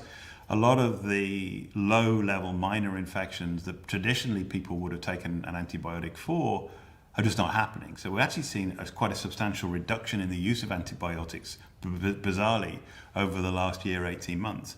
I guess we now have an opportunity, as we think about the world returning back to normal, about the right use of antibiotics, as Lutz says, the right indication, the right antibiotic for the right disease state, and then making sure that patients understand they need to complete their course and follow the physician's advice, rather than seeing these as OTC products or just any other pharmaceutical, because they're not, they're special medicines. Yeah, and I think you raise an important point here, and that's about educating the patient, educating society, but also in many parts of the world still educating healthcare workers on the appropriate use of antibiotics, which is another area that we are taking on very seriously. We've just started a partnership with the Commonwealth Association of Pharmacists to start that educational process, to enter into a dialogue at the community level to make sure that antibiotics are used appropriately and that their benefit, but also their potential risk, are properly understood. You mentioned about, the responsible use of antibiotics. I think a large part of the discussion in AMR is really on this. But you also talked about, addressing counterfeit medicines, educating patients and societies, particularly healthcare workers. Is there anything else we should be focusing our attention when we try to mitigate the spread of AMR? I think manufacturing. So clearly, Sandoz and Novartis work very closely with the regulatory authorities to make sure that we have the cleanest manufacturing processes, to make sure that products don't end up in effluent. We have all our waste products are properly managed. Traditionally, that's been a significant challenge because these are highly complex manufacturing processes, but how you manage that is a big impact on the environment. And then also the other area is clearly development of new antibiotics as those come into countries and to patients. How we manage that effectively, how we find mechanisms to fund that development and make sure that they're used properly to allow the right level of treatment, the right indication, but also that they don't become widespread and then perpetuate the problem even further. Yeah, I think in the public debate, particularly as a latter point that you had mentioned, Richard, the investment into new antibiotics is always being portrayed very visibly. And while without any doubt this is important, I think we need to be very clear that new antibiotics are not going to solve the resistance problem. They are buying us more time, but of course as their use becomes more frequent, as the evolutionary pressure increases, at some point in time there will be resistances as well. But that said, we have had very intense debates here at Novartis, where our focus of course is on the discovery and development of new medicines, how we should best approach the innovation need in antibiotics. And we decided that together with other pharmaceutical companies, but also the Wellcome Trust, the European Investment Bank and others, we created this AMR Action Fund, which will have a total volume of $1 billion. We've made a very significant contribution here because we believe that our efforts need to be pooled in order to deliver the most promising output. So rather than approaching this within the constraints of our own company, we decided to partner with others in order to get into the discovery of new medicines faster and also to spread the risk a bit more than what we could do with an internal pipeline. Just wanted to mention this element because, of course, it is an important aspect. But once again, it's not the silver bullet, and we need to start by how we manufacture, how we distribute, and how we use our current antibiotics as a true mitigation step towards AMR. You both mentioned about responsible manufacturing. I'm just going to step back a little, and for our audience who may not be very much privy into the details, can you just tell us how is that helping, mitigate the spread of AMR? Okay, in many ways. First of all, antibiotics have been manufactured really since the 1940s, and the manufacturing process is complex, but it also means you need dedicated sites, and those sites mean that it's a relatively small number of places that you can manufacture antibiotics, particularly things like beta-lactams and cephalosporins. But traditionally, these were fermentation processes, and so they traditionally generated huge amounts of waste, particularly wastewater, waste byproducts, and those invariably contain elements of the antibiotics, and in this case, spreading those around simplistically perpetuates AMR. So we're continually investing in technologies, whether new science to develop ways of manufacturing antibiotics either chemically or enzymatically, which significantly reduce the amount of waste, makes that a much cleaner manufacturing process, and it means that then we don't produce waste effluent that potentially can then perpetuate AMR in the environment. So it's one of the single biggest challenges is clean manufacturing of antibiotics globally. And it's also worth noting that Novartis and Sandoz, we're pretty much the only remaining antibiotic manufacturer left in the Western world. And it's important that we understand those critical supply chains to make sure that future pandemics and future health crises, we have access to high quality antibiotics within a European framework. There's a lot of talk now on pandemic preparedness. Where do you see this discussion of AMR fitting into that? In many ways, to me, it's the silent pandemic. As you say, it kills potentially up to 10 million people a year or will do. And that level of mortality is pretty much in line with what we're seeing with COVID at the moment. So, it's up there. I think because it creeps up on you, as Lutz says, perhaps we don't feel it a little bit in the same way, but it's there. And I think programs like this, actions that we see with Novartis and with the WHO and with the UN are all critical to help ultimately educate around the problem, work together to find solutions, and educate physicians, patients, and ultimately payers in terms of how we do this better. Yeah, I think to build on what you said, I mean, what characterizes truly a pandemic that we need to be prepared for? I think it matters that we have the right science in place, and just COVID-19 shows the incredible advances that we have made in the scientific field by being able to develop and deploy vaccines in just an unimaginably short time period. And the same applies to AMR as well. But it's also about surveillance, it's about the resilience of health systems, and it's about access to medicines. And those themes essentially are key topics that we need to address in the frame of pandemic preparedness, and they are also at the very heart of what we need to do to combat AMR. But in addition to that, I think what we also see with other infectious diseases is that we have lost some traction on infectious diseases that matter to us.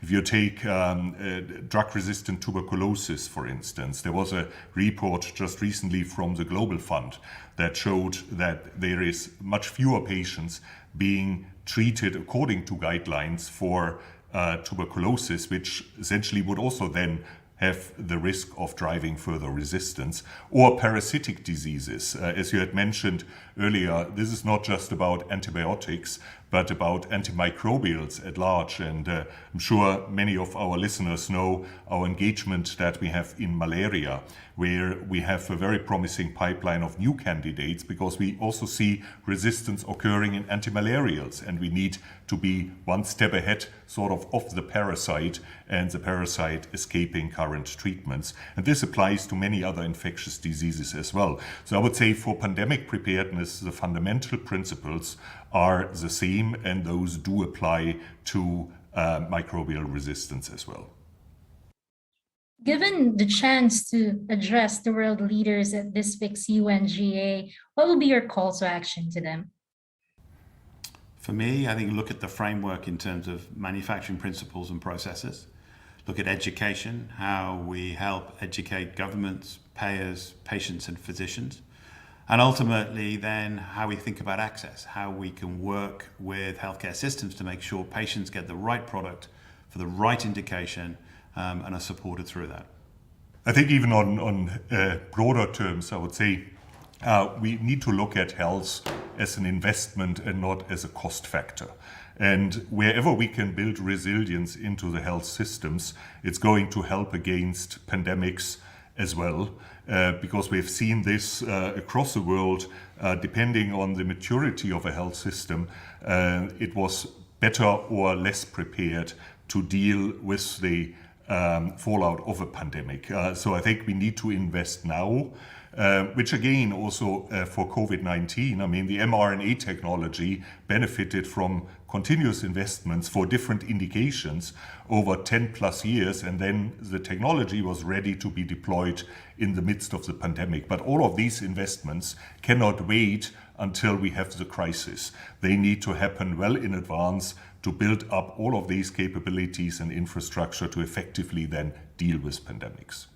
Health as an investment and not an expense. I think it's high time that our world leaders realize that important topic. So thank you so much, Dr. Hagemann and Mr. Sainer, for sharing your insights on this important issue. And hopefully this discussion will help start more discussions and actions in addressing AMR. Thank you so much, everyone, and please stay tuned for more Devex events during the UNGA. Thank you so much. Thanks for having us.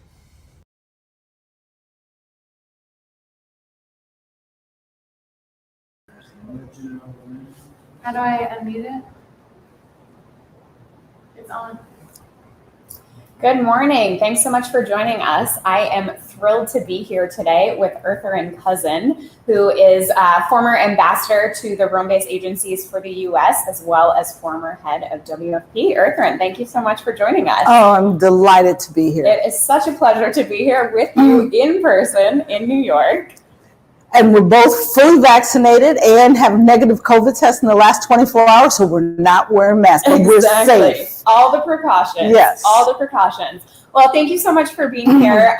Big week for food systems here in New York, the UN Food Systems Summit coming up on Thursday. We'll talk a little bit about that. But I wanted to start actually with your role as ambassador. You were nominated in 2009, and that was directly after the food crisis in 2008. Food prices globally spiked. What was it like representing the US in Rome at that time, and the issues that you were working on to really ensure that there was equitable food access? Well, it was a very interesting period of time because the global community was for the first time prioritizing agricultural development as a global issue. It became the issue of the G7. The G7 rarely talks about agriculture, let alone hunger. And then you have a priority session at L'Aquila in Italy where the countries came together and made commitments to supporting what was necessary to assist in addressing the challenges that had occurred as a result of the high food price spikes. Now, what made it even more exciting for me as a representative for the US was we used this as an opportunity to reinvigorate the Committee on Food Security. And so the entire global community came together and re-empowered the Committee on Food Security, brought in not just the NGO community, but the private sector, gave them seats at the table as well on helping us to design the solutions that are necessary to address food insecurity. And of course, we're still seeing the fruits of that now, with CFS playing a major role, putting out all kinds of major guidances, papers, most recently the voluntary guidelines on food systems and nutrition. And so after that position, you became head of WFP. What was the lay of the land at that time in terms of the food crises that the world was dealing with, that you were stepping in to lead a massive workforce in responding to? Sure. At the time that I stepped in, about 80% of the crises that we were addressing were quick onset emergencies or protracted crises. The first modification of a program that I signed in April upon my arrival was to increase the program in Syria to 100,000 people, which moved to, correct. Wow. Correct. And the escalations in that program occurred during my time at Syria as executive director. And we see 10 years later that we're still fully operational, not only in Syria, but serving those who are living outside Syria in the refugee camps. Exactly. And of course, still a whole host of other food crises all over the world, which is obviously quite unfortunate and, really is straining the global system at this time when we're also responding to the pandemic. Yes. How are you thinking about those issues being linked and, ways that perhaps COVID response can also be helping address the hunger crisis? Well, as I said, when I came in, much of the work we were doing was quick onset emergencies and those protracted crises. But what, as you've just noted, we saw additional conflict-related food crisis that create acute hunger because of lack of access, oftentimes, to the population in need.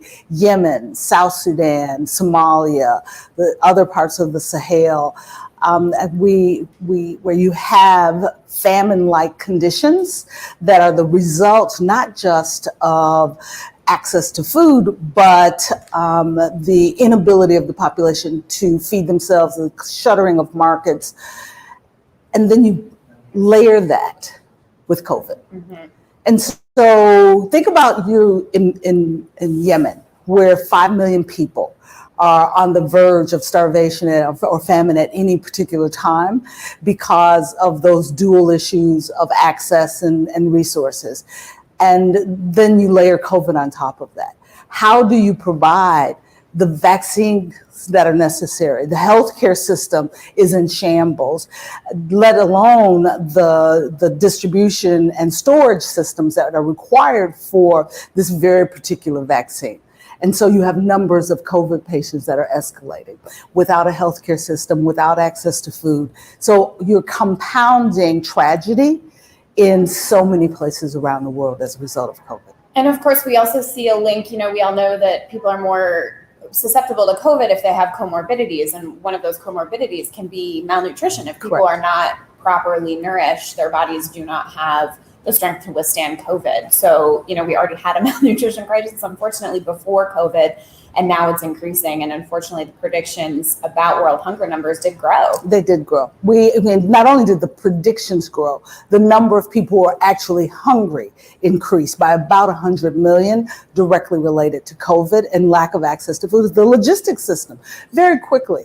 Senegal, for example, you have a fairly good farm to urban area movement of food on a regular basis. You have a lockdown with COVID, and farmers can no longer move during the evening when it's cooler. Mm-hmm. So they're moving produce from the rural areas into the city. You're losing 60 to 70% of the produce because of heat.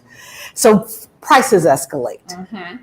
And so those who on limited budgets could barely afford food, nutritious food before, now can't afford it at all. So yes, we're seeing this challenge in areas that are suffering from conflict, but we're also seeing the challenges of COVID affecting food systems across developing countries where historically you'd say the urban population is going to be okay. Mm-hmm. They're not. Mm-hmm. And in those same countries, because of that lack of refrigeration, you can't get COVID vaccines in there.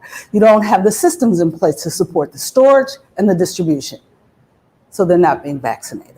So across the continent, on average, you have about less than 2% of the population that's vaccinated.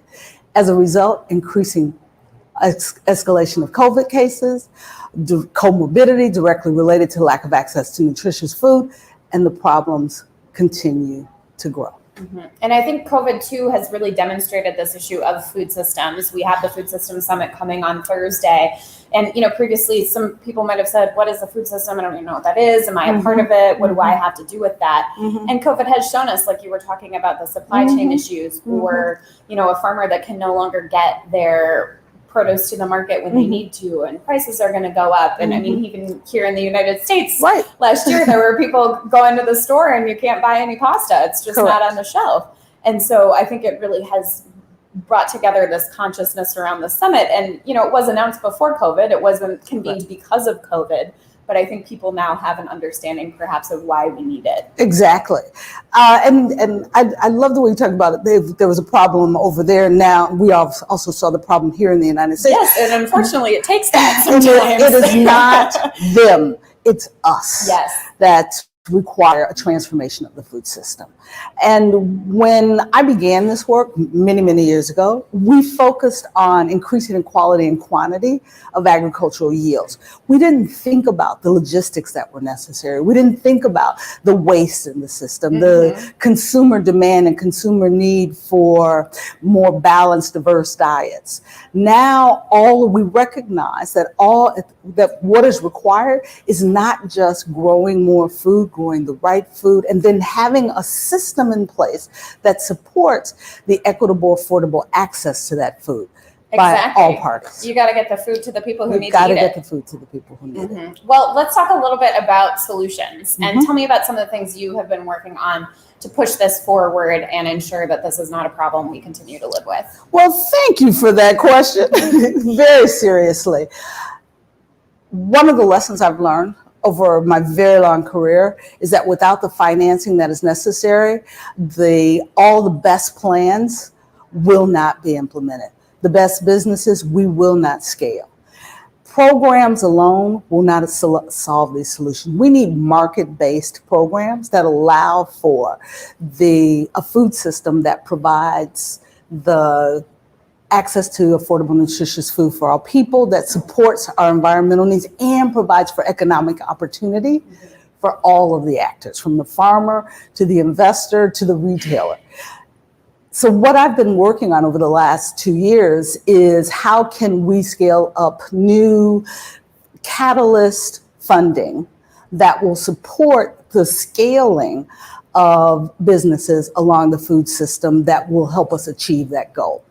And I'm really excited because on Monday we launched the Good Food Financing Network, that representatives from the public sector, including EFAD and UNEP, as well as from the private sector, companies like JP Morgan and BlackRock were represented, beginning the conversation of building the narrative around food that we have in the energy sector now. How do we bring the capital to support the different activities that are required to change our food system? It's exciting.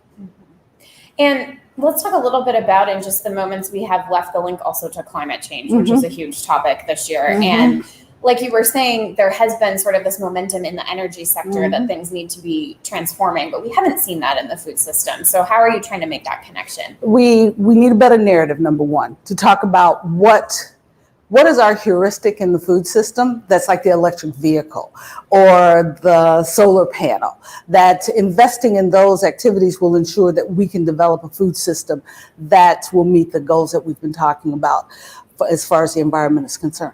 The challenge is that many in the climate community have had a blind spot when it comes to agriculture. The IPCC tells us that 30% of the greenhouse gases are from agriculture. So we know we must bring agriculture into this conversation. So now we're taking the next phase of the Good Food Financing Network to COP26. And we'll be talking a little bit more about that connection later today. And I do think that's something that is so key for this year when you have these two moments. You have COP26, you have this Food Systems Summit this week. How can those two populations really come together? And do they see that they have to?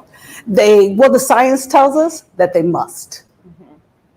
Yeah, and I think that is huge for this moving forward. And I mean, the amount of greenhouse gases, as you said, is just astronomical. And also the food waste. That's something that I think doesn't also get enough attention. The energy that we put into food that ultimately no one is ever eating. Well, and the energy that we put into food and the greenhouse gases that are emitted from the mountains of food waste around the globe. And much of that is methane. And the last IPCC also did warn us about the detrimental impact of methane even more than carbon. And those are gases that do and are produced by our agriculture and our food system. And the challenge is it's a dichotomy, because you have a food system that is impacting the climate, and agriculture in our food system is one of the systems that is most vulnerable to the changes in climate. Exactly. And so it is critical that we begin a dialogue with the COP26 leaders that includes agriculture. In the NDCs now, none of them include agricultural pathways for it. We've got to get those into the NDCs. The funding, when we talk about climate funding, a percentage of that funding should go to agriculture. So those are the kinds of conversations that we're looking forward to have with the community of leaders that are in dialogue on what we need to do going forward for climate. And I'm so glad you mentioned, the impact that it also has on farmers. The majority of our food supply comes from smallholders. And these are people that don't have the luxury of weathering a major climate emergency. Right. I've done some reporting out of Central America. They had 2 major hurricanes hit in quick succession last fall, just decimating agricultural production. And, those people don't have a safety net to back them up. And those are the sorts of people that maybe don't feel they have a voice in this global conversation, but are the most affected on the ground. They're definitely the most affected, with 500 million smallholder farmers. And what I'm really proud of is that in the conversation that we had on Monday with the Good Food Financing Network, we had farmers represented that spoke, and that will be a part of the dialogue as we move forward in talking about financing. You can't have 500 million smallholder farmers feeding about 80% of the people in the countries where they work and live and not address their issues directly when you are talking about climate and creating sustainable food systems. who are we saving the world for if not for the people who are most vulnerable? Exactly. Who will never sit in these rooms in New York or Rome or Paris, but depend upon us to make the right decisions that support not only affluent farmers, but farmers that drive the nutrition that people need around the globe. Yeah, and I think that's been a piece of this food system summit as well, is because it's been mostly virtual. So there's been an opportunity for farmers, for people around the world to participate. Obviously, you're never going to get everyone, even if you endeavor to do so. But that's been a major part of this is bringing in those smallholders. Well, Ertharin, it was such a pleasure chatting with you. It was so great to be here with you in person. I really appreciate your time. Thank you so much for joining us. It's been a real pleasure. Thank you for this opportunity.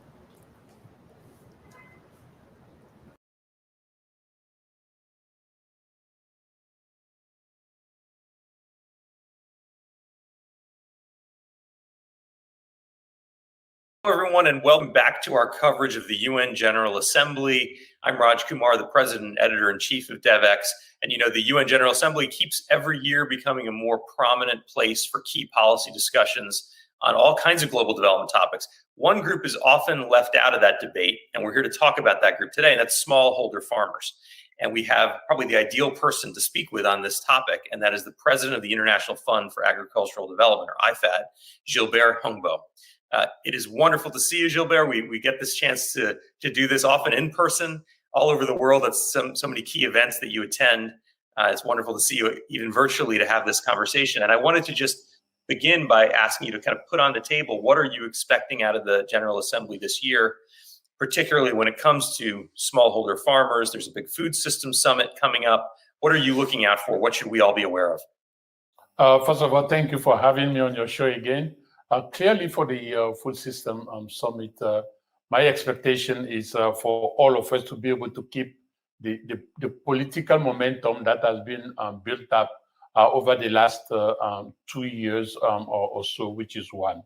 And secondly, it's important for us to keep the small scale holders at the center of all the strategic decisions that we are making. We do know that 80% of the world poorest live in the rural area, and most of them are still in the agriculture and food production system, and with 1 or 2 hectares on average. So it's important for them that they are at the center. The third expectation, Is there anything tangible that these smallholder farmers should be expecting to get out of the food system summit? Is there something in particular you're looking for, you're advocating for on their behalf? So one of the things that I'm advocating for is for us to really put together a process that will lead progressively to ensuring that the small scale, we look at the decent living wages for the rural agriculture workers. So the minimum living wage and conditions for the small scale holders is key to me.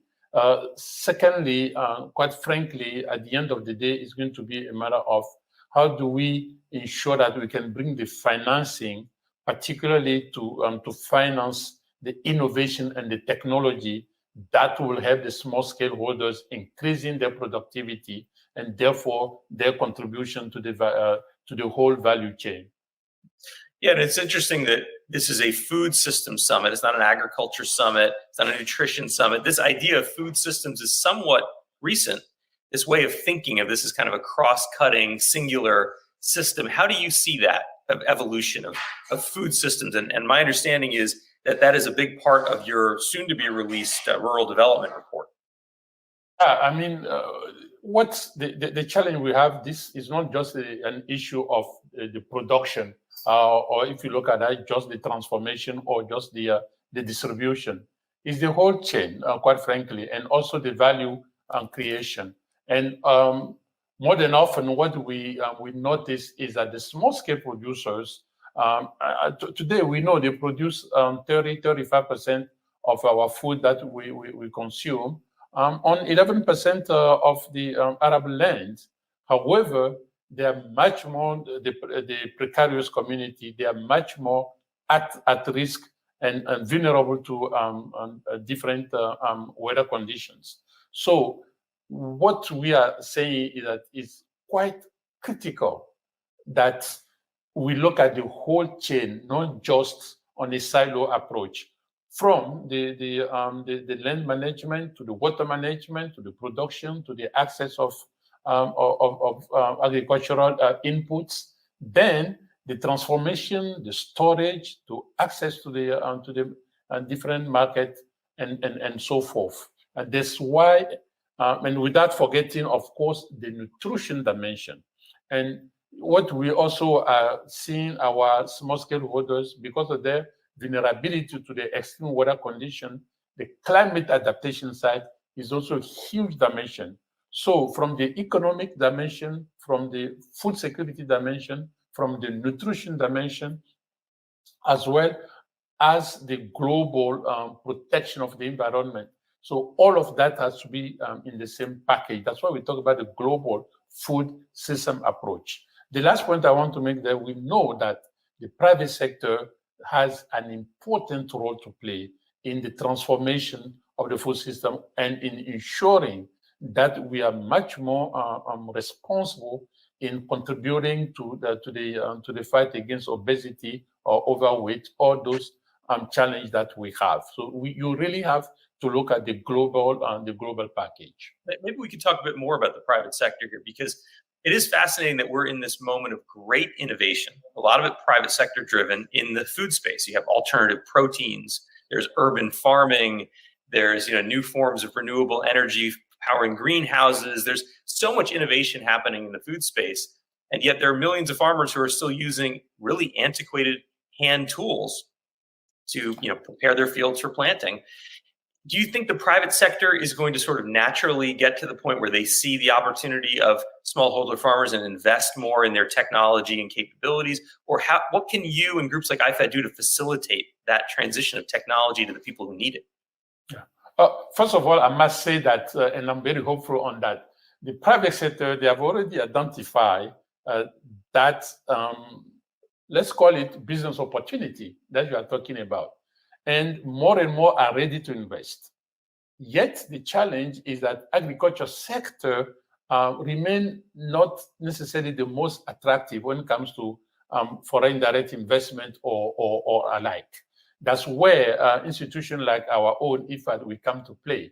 When we partner together with the private sector, then we know the ground, we know the small scale holders, we can provide that extra assurance that they need to be able to invest. Secondly, and I'm very glad you raised it, Raj, if you look at the whole technological innovation in technology in the digital world, that's what really we need today. We need to bring innovation, and not necessarily we are not looking for the latest drone for the small scale holders, but there's a lot of technology affordable and available that if we can allow the small scale holder to access that, it will be a huge progress in productivity that I mentioned before, and also in attracting the youngsters into the agriculture sector and provide either self-employment or not only job opportunity, but also fighting against the food dependency and hunger that we see in different parts of the world. Let's recall that if you take Africa, for example, is 70 billion of food imports a year, and 263 million Africans will go to bed tonight without necessarily a decent meal. So it's important for us to bring the innovation in agriculture, and I would expect the private sector to play a big role, but in partnership with the international community and also to the national authorities. Yeah, that's such an important point there. Africa as a continent is still importing so much food and it can't feed its own people. And yet there are opportunities here if we can increase the productivity of smallholder farmers. The other element of that is when we think of private business, often we go right to the biggest companies in the world, especially the big tech companies. But what about the local small and medium businesses that aren't farming themselves, but are in these local communities that support or connected to the broader value chain around farming? How do you see the opportunity there, and what is IFAD doing about that? In fact, that's where is our area of focus. In IFAD, with other development partners. 3 years ago, we created ABC Capital Investment, so we can invest directly to the youngsters, those SMEs that are in agriculture in all different levels of the value chain, which is one. Secondly, in our core activity, we also invest directly more and more in the private sector, in addition to the concessional loan that we provide to the government for the rural area. But the last point I want to mention like this, where it does matter is really those small entrepreneurs or agripreneurs that are looking for below 500,000 investment and sometimes even 100,000 investment, 200,000 investment. So by also working with some national banks, including particularly something that we are focusing on these days is the Public Development Bank at the national level, could be able to relay those financing at the small amount level, but which are critical, not only to ramp up the investment in the local or with the local SMEs, but also to make sure that it can contribute to the reduction of food dependency and the food security issue. And those connection points are so important because even for the big international investors, the multilateral development banks, private investors and banks, if we can connect, make it easy to connect those impact investors with the smallest scale potential recipients of loans or equity investments, then you might unlock this huge opportunity. And historically, the transaction costs are so high, and it's been a challenge, and that's why IFAD even exists, right, to help bridge that gap. You know, one of the related issues coming out of the debate around the Food Systems Summit is this idea that there's a lot of concentration of power in food systems. Is that how you see it? Do you feel like we're too heavily concentrated, maybe with the bigger players, and not enough with smallholder or local entities in the food systems? How do you see this issue of concentration of power? No, listen, the concentration of the power and the fact that the big players or the big commercial farmers or the big private sector companies, they do have power. For me, this is undeniable, is a fact. However, where I do not agree is to simply think that those powers are not cognizant of the issue, or they are not willing to contribute. The whole beginning of this whole food system came out of a need expressed also by some of those big players that we really, not only as part of the CSR, the corporate social responsibility, but even as business opportunities. So it's not them against us. And this is really what I'm pushing, and I'm putting IFAD in the middle and bridging that two worlds. I really think that we're going to miss the boat and we're going to miss the debate if we start looking at that is them against us. At the end of the day, I see that as the two sides of the same coins onto that. It doesn't mean that we do not have challenges. We do have challenges, and that we expect a lot from those big players. But one thing, and this is what I started with, one thing that is my expectation is to invest more in all the climate adaptation, not only just on the mitigation, the climate adaptation for the rural and the rural area.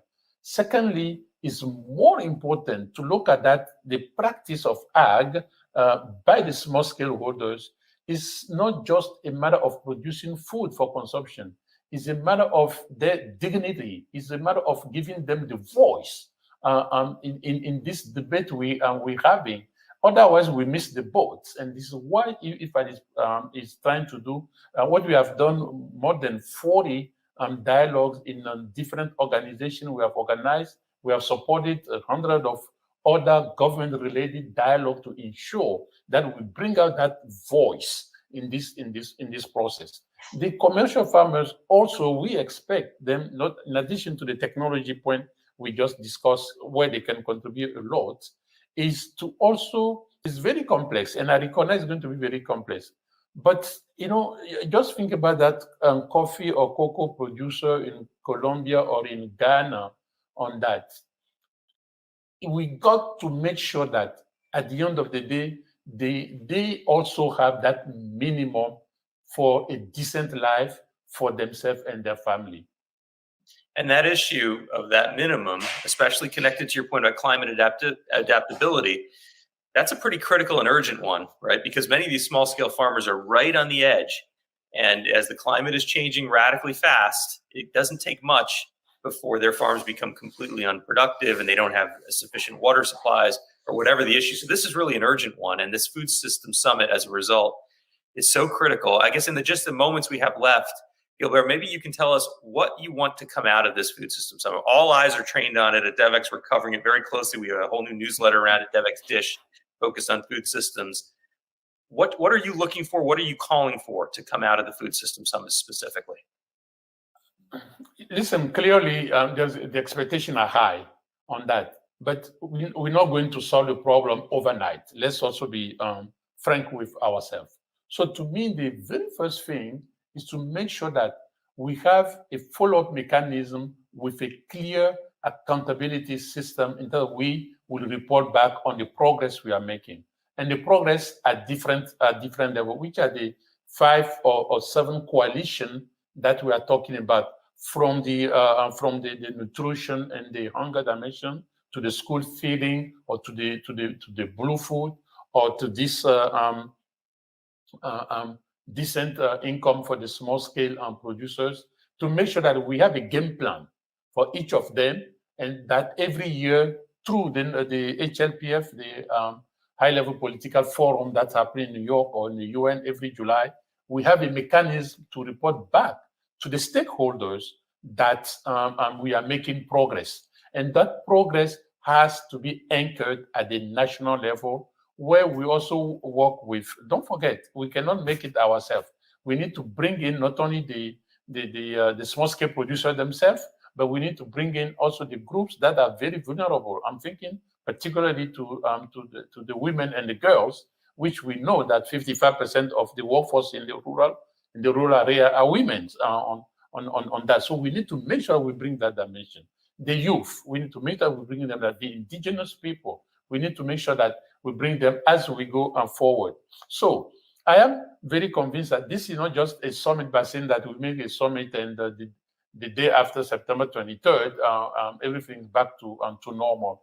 Both the Secretary General, the Deputy Secretary General, ourselves here in Rome-based agencies, and a lot of non-UN actors, including private sector and others, are very clear on that we really want to make sure that every single year we can measure the progress and implementing what is being agreed from those coalitions, the means of implementation, and finding ways to scale up the financing that is available, because we know the gap in the financing is also quite very high, including the one the last point you made, i.e. the adaptability side, which we know that the investment in the whole climate finance, only 1.7% goes to adaptation, where we really need to make sure that in the upcoming COP26, that is also hopefully been addressed. So my point is that let's don't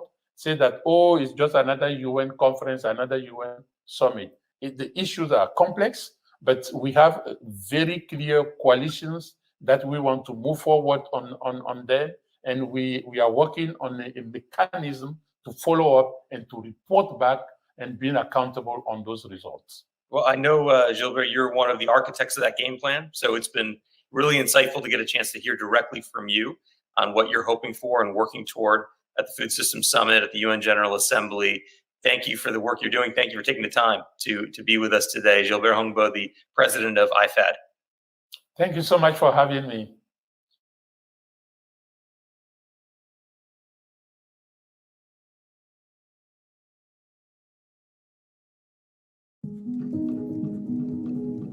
Today, we produce food and we emit 12 gigatons. We in 2050, if we want to reach Paris, we need to do that almost with no emission. But we will have more people, we have bigger cities, So we need to change the system. My father was born in the Netherlands, and he just had the dream that he wanted to plant coffee. And he got a contract to go to Brazil, and he started there. I grew up between the big city and the farms. I really loved it. When you are at the farm, you see everything connected. And that's really shaped me, that you really have to look at things from a total part, from integral part. Every holiday, I would go to farms, and I would play soccer with the kids of the smallholder farmers, and something really strange was going on there. Every season I would come back to that same farm, you would see fewer and fewer kids playing. Later I started realizing that that farm would be buying the smallholder farm next to it so it could expand, or that those smallholder farmers could not have enough living, so they need to sell their labor to the bigger farm and to the dryers. And that's the first time where it triggered me. If you think about food production, it's not only about the produce you're doing also, it's also about the social quality of the life of the people producing our food that we probably have forgotten about. If you look at the history of the world, we have always tried to get the cheapest food. It's because we don't really pay for the right price of the social input of that food, and we don't pay for the right price of the nature that goes into that food. And we need to change that. You need to add the real value of the labor and the commitment of that families in producing that food to you. And we need to make sure that we can produce food in a way that we actually add to nature and society. To be able to fix our global food system, we need to look at everything that goes into the food production.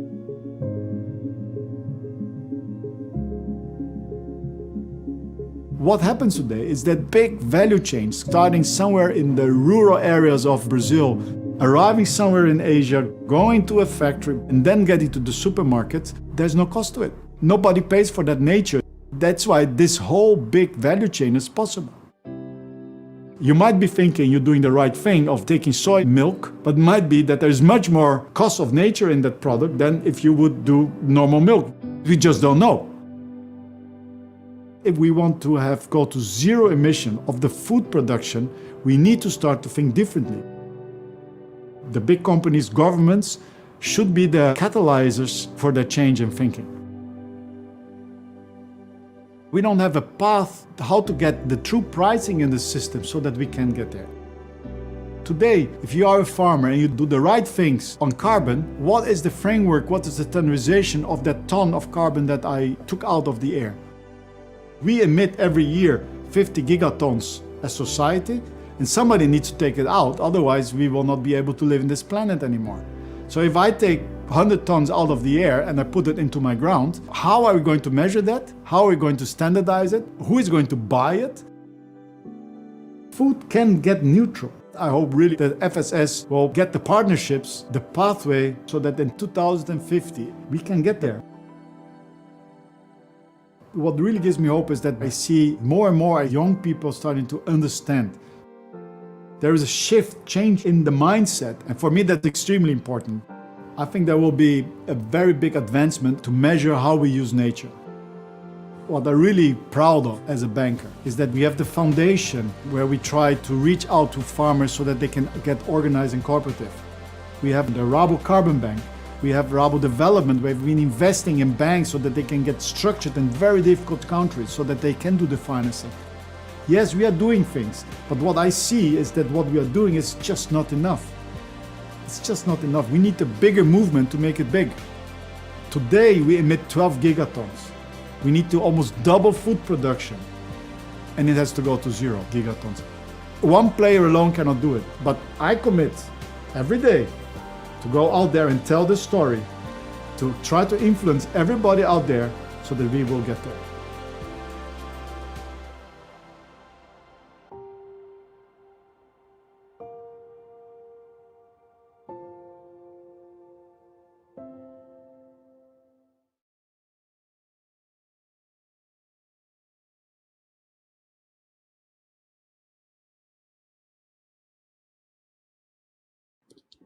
Good morning. Thank you so much for joining us for this conversation. We have joining us today Dr. Margot Hurlbert, who is the Canada Research Chair in Climate Change, Energy, and Sustainability Policy at the University of Regina. And we also have with us Maria Helena Semedo, who is Deputy Director General at the Food and Agriculture Organization. Thanks so much to both of you for being with us today.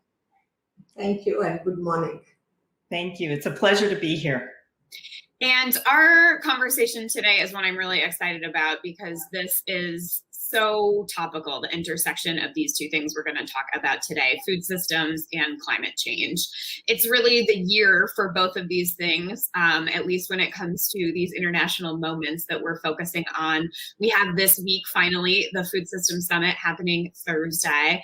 And then obviously later this year, we have COP. And so, the conversations that we're having around both of these two things and their intersection, I think really are of the moment and are going to determine how progress is made on food systems and how progress is made on climate change. I think we have seen that you can't have one without the other. And so I'm really excited to dig into this conversation today. And Maria Helena, I wanted to start with you and talk a little bit about how your perspective of how food systems reform can provide an opportunity to take necessary actions on climate and vice versa.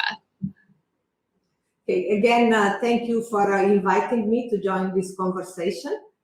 As you refer, we have a big challenge ahead. We need to feed by 2050 a growing population. We have to provide food, fiber, feed, and fuel.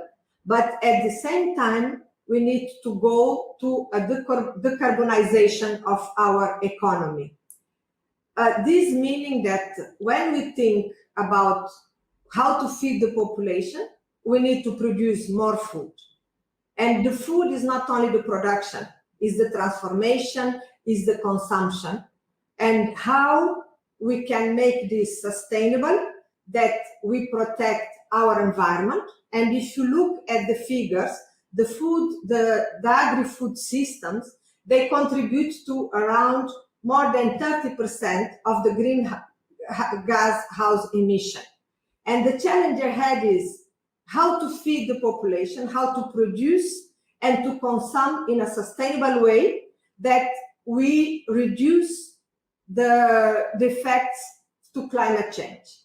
And this is how we are going to mix the two agendas. And what we think that we need to have a positive narrative that the food system, they are broken. Our food system, they contribute to the increase of greenhouse gas emission.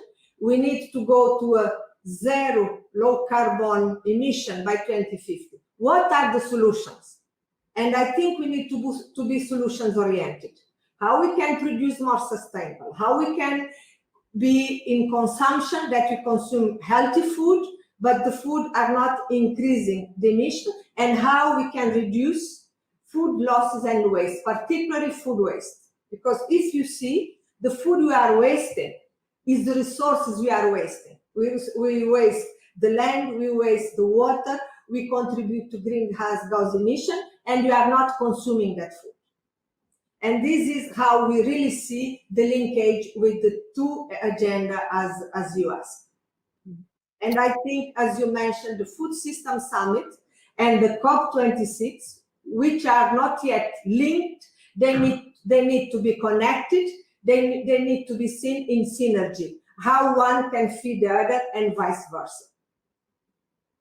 Thank you. Yeah, and I think, thinking about this as an opportunity, and I really like that point you made, Maria Helena, about food waste. That's something sort of a personal interest, sounds a strange way of putting it, but personal passion, perhaps I'll say, of mine is avoiding food waste. And I really think it's something that we all need to be thinking about more. And people don't necessarily think about it in the way that you framed it as that's lost resources. We have spent all of the energy throughout the entire supply chain to produce this food that's not being eaten. And, it's also really stark when we think about the fact that the world actually does produce enough food to feed everyone that currently lives on Earth. Yet we still have increasing hunger numbers, and that's something that's really disturbing. Margot, I'll come to you next. Tell me a little bit about your perspective on how we can see this linkage between food systems and climate as an opportunity. Thank you for that, and thank you for having me here. I wholeheartedly agree with what Maria has said about the food system, and I think our challenge is the earth, the land system, the agricultural lands where we're producing our food could be sinks for carbon dioxide, and right now they are sources. So we really need to consider the potential of land to achieve that sink status. So the IPCC Land and Climate Report that came out in 2019 was taking on that task, trying to envision and show the science for how to make land a sink, so that when we're producing food in rice paddies or on dry lands, semi-arid dry lands, we're actually storing carbon dioxide in the land. So I think considering new ways of agriculture that retain carbon dioxide in the soil and don't produce more carbon dioxide in the way that we're farming and producing our food are really key for thinking about climate change. And in the Western world, here where food waste is so prevalent, I think that there's an opportunity to consider agriculture. We've been so focused on our power production and our energy and getting net zero by 2050 up in the United States and Canada and UK, that we have an opportunity to do the science and to link the science on how we can make our food system more resilient, but also acting and taking its place in acting as a sink for the carbon dioxide. And I want to thank you for having this, because I think there's such an opportunity when we think of the whole food system in the context of climate change to consider two things. And one is risk, because with El Nino and La Nina, when we look at the climate science, we've got such risk for multi-breadbasket failures when we have droughts in South America and North America or in Africa and Europe, that we need to start considering those impacts and risks of climate change. But thinking of food systems and climate change also gives us the opportunity to consider justice in our global food systems, where we've got undernourished people that require more calories. And then here in Canada and the United States, we've got people that have too many calories, the food waste, as you're saying.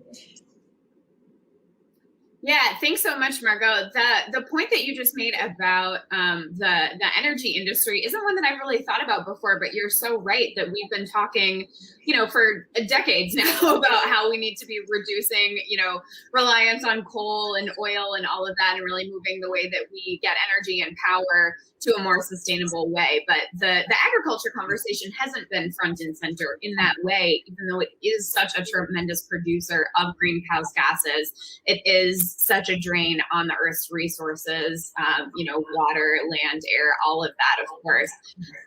And the point you made about South America and the effects of climate change in, the North American region as well, Central America, reminds me of an interview that I recently did with the head of the Inter-American Development Bank's private sector arm, IDB Invest. And he was talking about how important it is, because Latin America is the breadbasket of the world, for them to focus their efforts on improving agricultural supply chains in the region and making them more sustainable.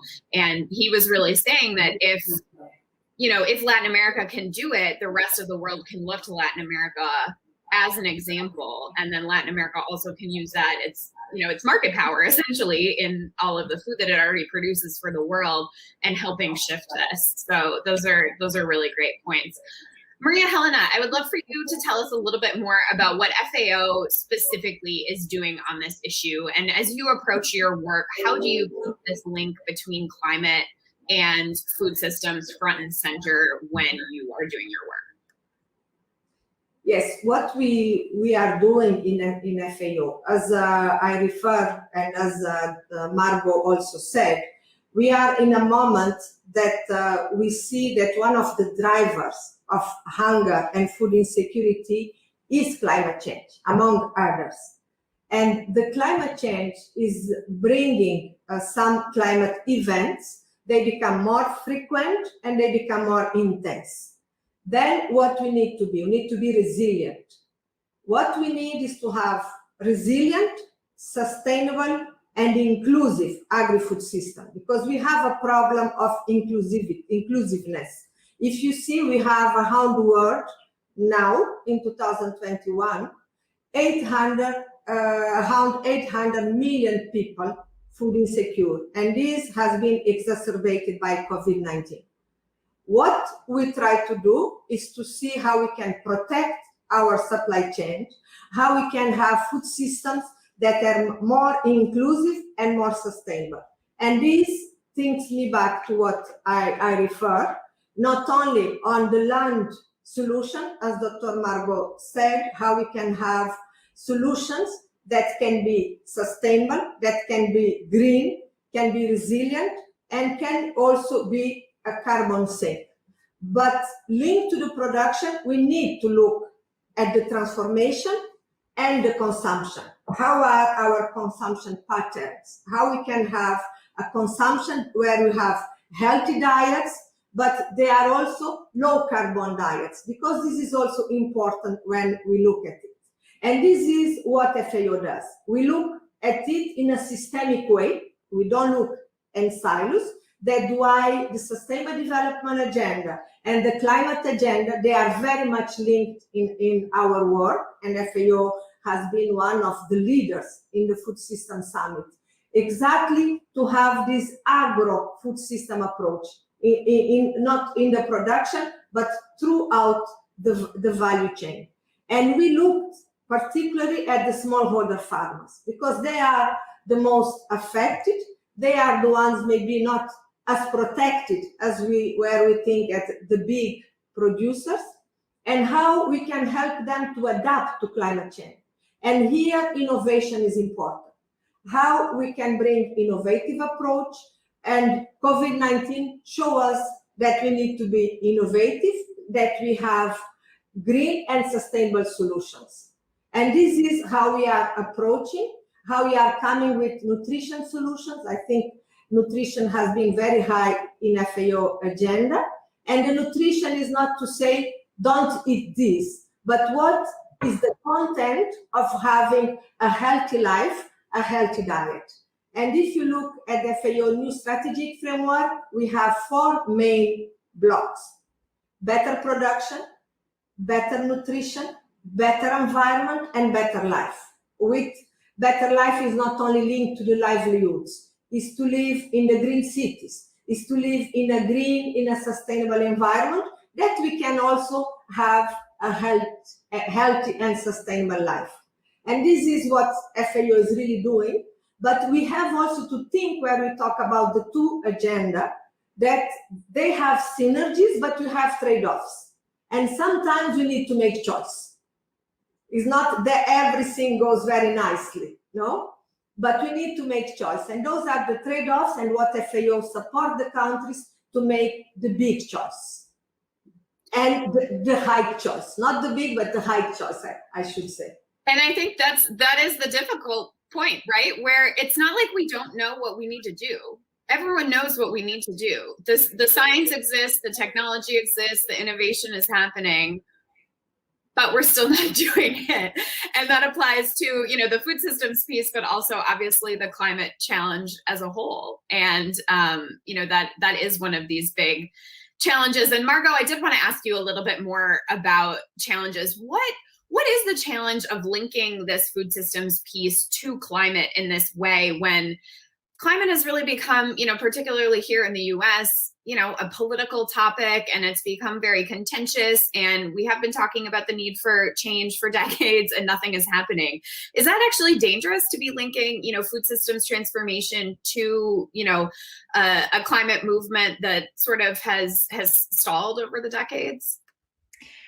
Thanks for that, Teresa. I think that's really an interesting and important question, the politicization, because in my perspective, in the Western world here, it's almost politicization that has prevented agriculture from addressing climate change, because the agricultural producers have very little power in the price that they receive for selling their produce. So they have a political argument of assistance and not taking on transformational change that might increase their costs of production, because they have so little control over their sale price. So the politicization here in Canada, especially, of not increasing costs to agricultural producers has exempted them from carbon pricing in many states and provinces here.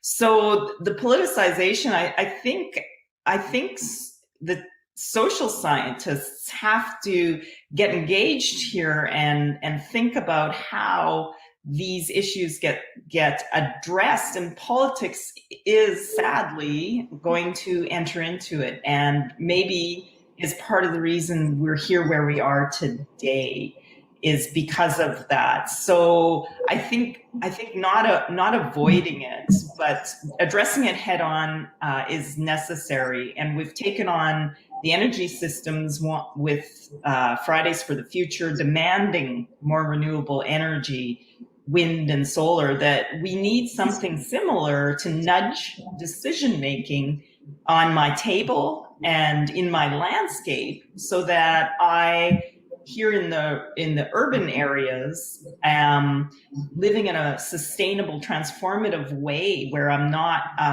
emitting. I have more green space so that my heat's reducing. I'm producing more food in the urban centers in a sustainable way, and decision making at the farm gate.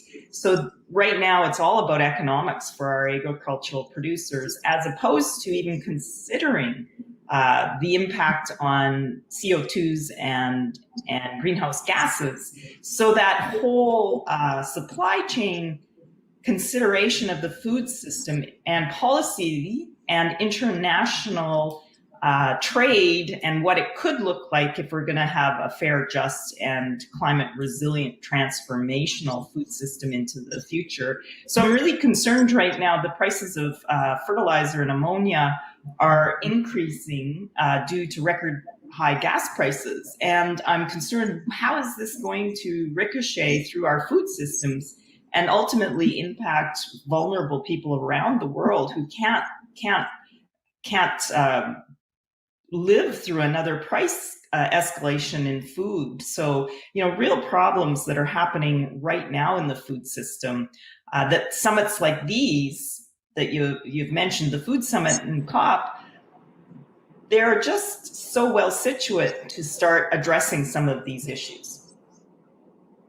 Yeah, thanks so much for bringing in the agricultural subsidy piece. FAO actually just last week put out a new report and found that 87% of current agricultural subsidies around the world are actually harmful. If you look at what they do to market distortions and how they encourage people to grow, more traditional, perhaps staple starch crops instead of fruits and vegetables, more nutritious food, the pesticides that you mentioned, and sort of incentivizing all of these practices that actually are quite harmful for the food system and, not helping as well. But the report also mentions moving away from this is going to be tremendously difficult. That is going to put pain on smallholders who have been operating for years in this system that has propped them up. And so the report warns we need to make these changes. However, we also need to be sure that we're supporting the people that are going to be affected. So, it's one of the things that suggests just cash assistance and making sure that farmers are able to have support as they transition to a different kind of farming. But that's a massive undertaking, 87% of the agricultural subsidies. And that's also a political thing too, right? What leader, particularly in a nation, and there are many in the world where agriculture is one of the largest sectors of their economy, are they really going to upset, that portion of the economy, but also their voting base by taking away, the money that's been supporting them? So I guess that's another way that this sort of can be political at times as well, which I think is something that we can't forget about. And Margot, you again mentioned the link between COP and the Food Systems Summit. Maria Helena, how are you thinking from an FAO perspective about really integrating these two moments? The UN loves to hold big conferences and convene people and everything, and obviously a bit of this is challenged this year because of the pandemic. I'm here in New York, but unfortunately the Food Systems Summit itself is actually taking place virtually, so folks aren't having the opportunity to meet in person. But how are you, from sort of an organizational perspective, thinking about making sure that these two linkages are happening?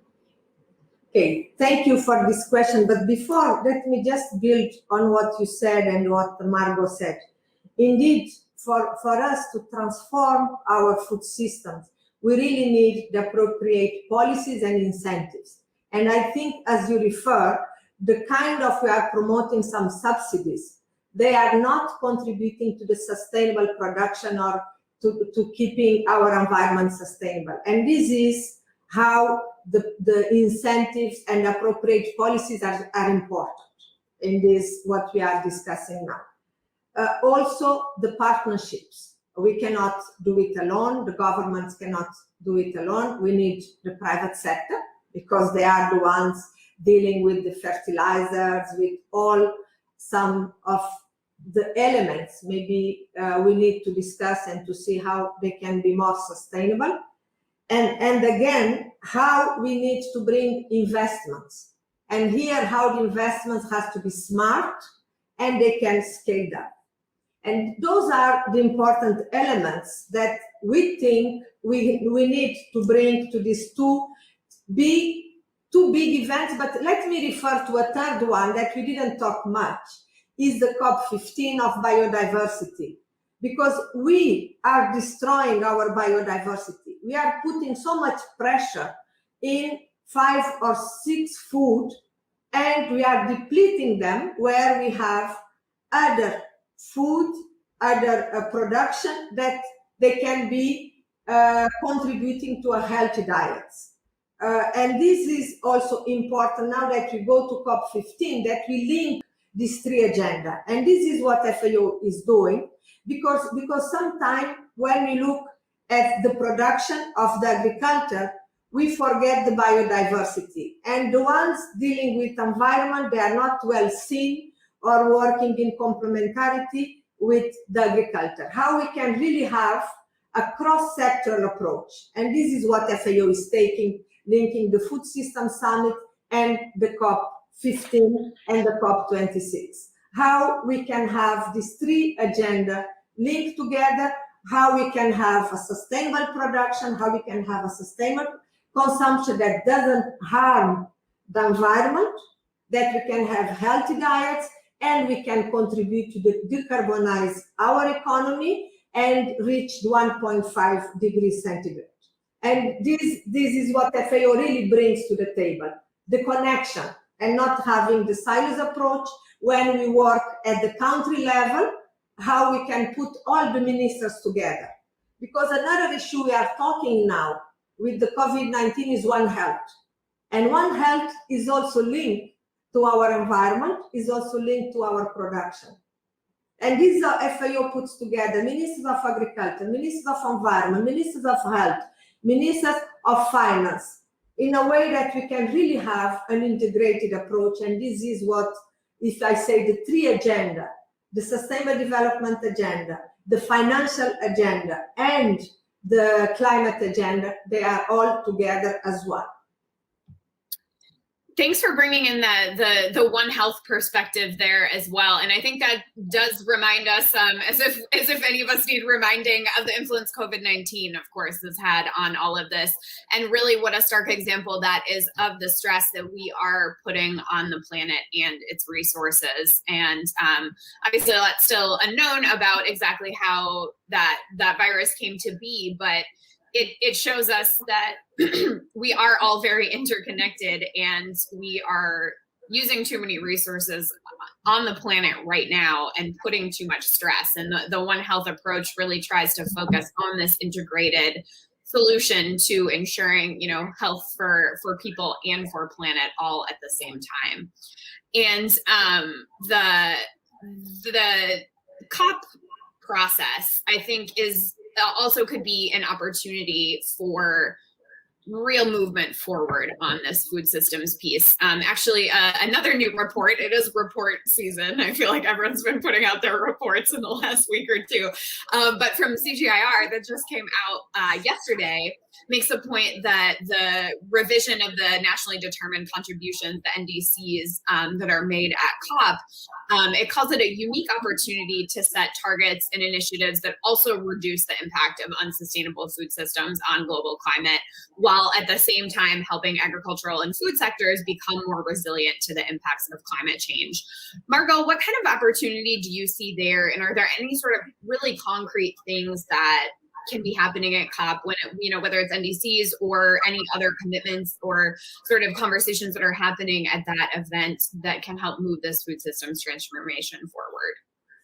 Thank you for that. And I really appreciate the comments of both yourself and Helena Maria, about the opportunity to link biodiversity together here with climate change and food resilience, and at the international connection level.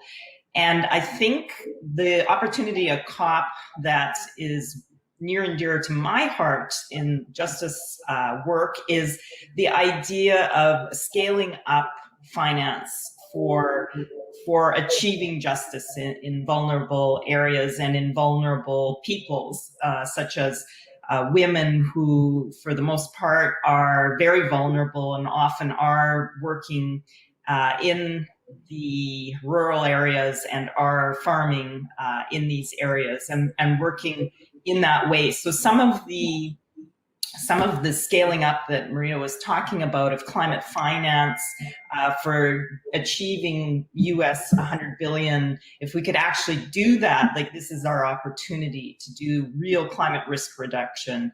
There's some really interesting insurance programs that are insure resilience that are being discussed, risk-informed early action partnership, and a blueprint for digital climate-informed advisory services. So digitization and some of these technologies, I think, are so important to leverage if we're really going to achieve transformation. Yeah, I think it's such an important point to think about, both the financing piece that you brought up, but also, the justice piece about how this is actually affecting people in their lives, and the people that we rely on to feed the world, and how they are being treated in all of this. And I think we've got just a couple of moments left, but I think that brings us back around nicely to the smallholder, which we were discussing at the beginning of this conversation, and how they truly do hold up the global food system. And that's the population, obviously, that FAO works with quite intensely. And so in our last couple moments, Maria, Helena, could you talk a little bit about how, when looking at this transformation, you are focusing on smallholders specifically, and the support that you're providing them to ensure that they can make this transition in a sustainable way, not only for the planet, but for themselves, their families, economically, and ensuring that it is not a disruption to their livelihood? Yes, as I also refer, the smallholder farmers, they are the most impacted. They produce the food we eat, but sometimes they are the ones food insecure, because they are not resilient to the effects of climate change, and they don't have access to technology, we talk about science, we talk about technologies, we talk about solutions. They are the ones who are not in the landscape where they can access to all of these incentives we are talking about. And what we do in FAO is to link them, the smallholder farmers, to the solutions, how they can better produce, that they can better use the land, the water, how they can be accessing what we refer, and to me is an important piece, to the financial resources. Because they are the ones, they don't have, they cannot give guarantees. They don't have insurance schemes. And if we have a year where we have El Niño, El Niña, they don't produce and they will lose whatever they have. And how we can bring them and help them to be more resilient. That if they don't have good rain, they have seeds that they can produce. How they can move from one culture to another. And this is really what FAO does to these smallholder farmers. And once we give them voice to bring the solutions, because they are marginalized. Margot talked about women, we talk about the youth. How we can bring the women, the youth to the table of the decision and to help them to be bringing their solution and their voice, and to see this is the solution we want, and this is the way we want to do in order to produce, to eat, and to have a benefit. Because they have to have also benefit, otherwise why are they there and are they producing? And another thing we do is to link the smallholders to the big producers and linking them to the market and how they can and they should produce to the market. And I believe this is what FAO is doing. We have several projects ongoing that we support the smallholder farmers, our hand-in-hand initiative, our innovation forum. We have 1,000 village. FAO is promoting one country, one product. We work with the seeds. We didn't refer to the seeds, the small island development states, but they are one of the most vulnerable group to the climate change. And this is just to give you in a nutshell what really FAO is doing, and to promote innovation, sustainability, to be part of this transformation moment of our agri-food system.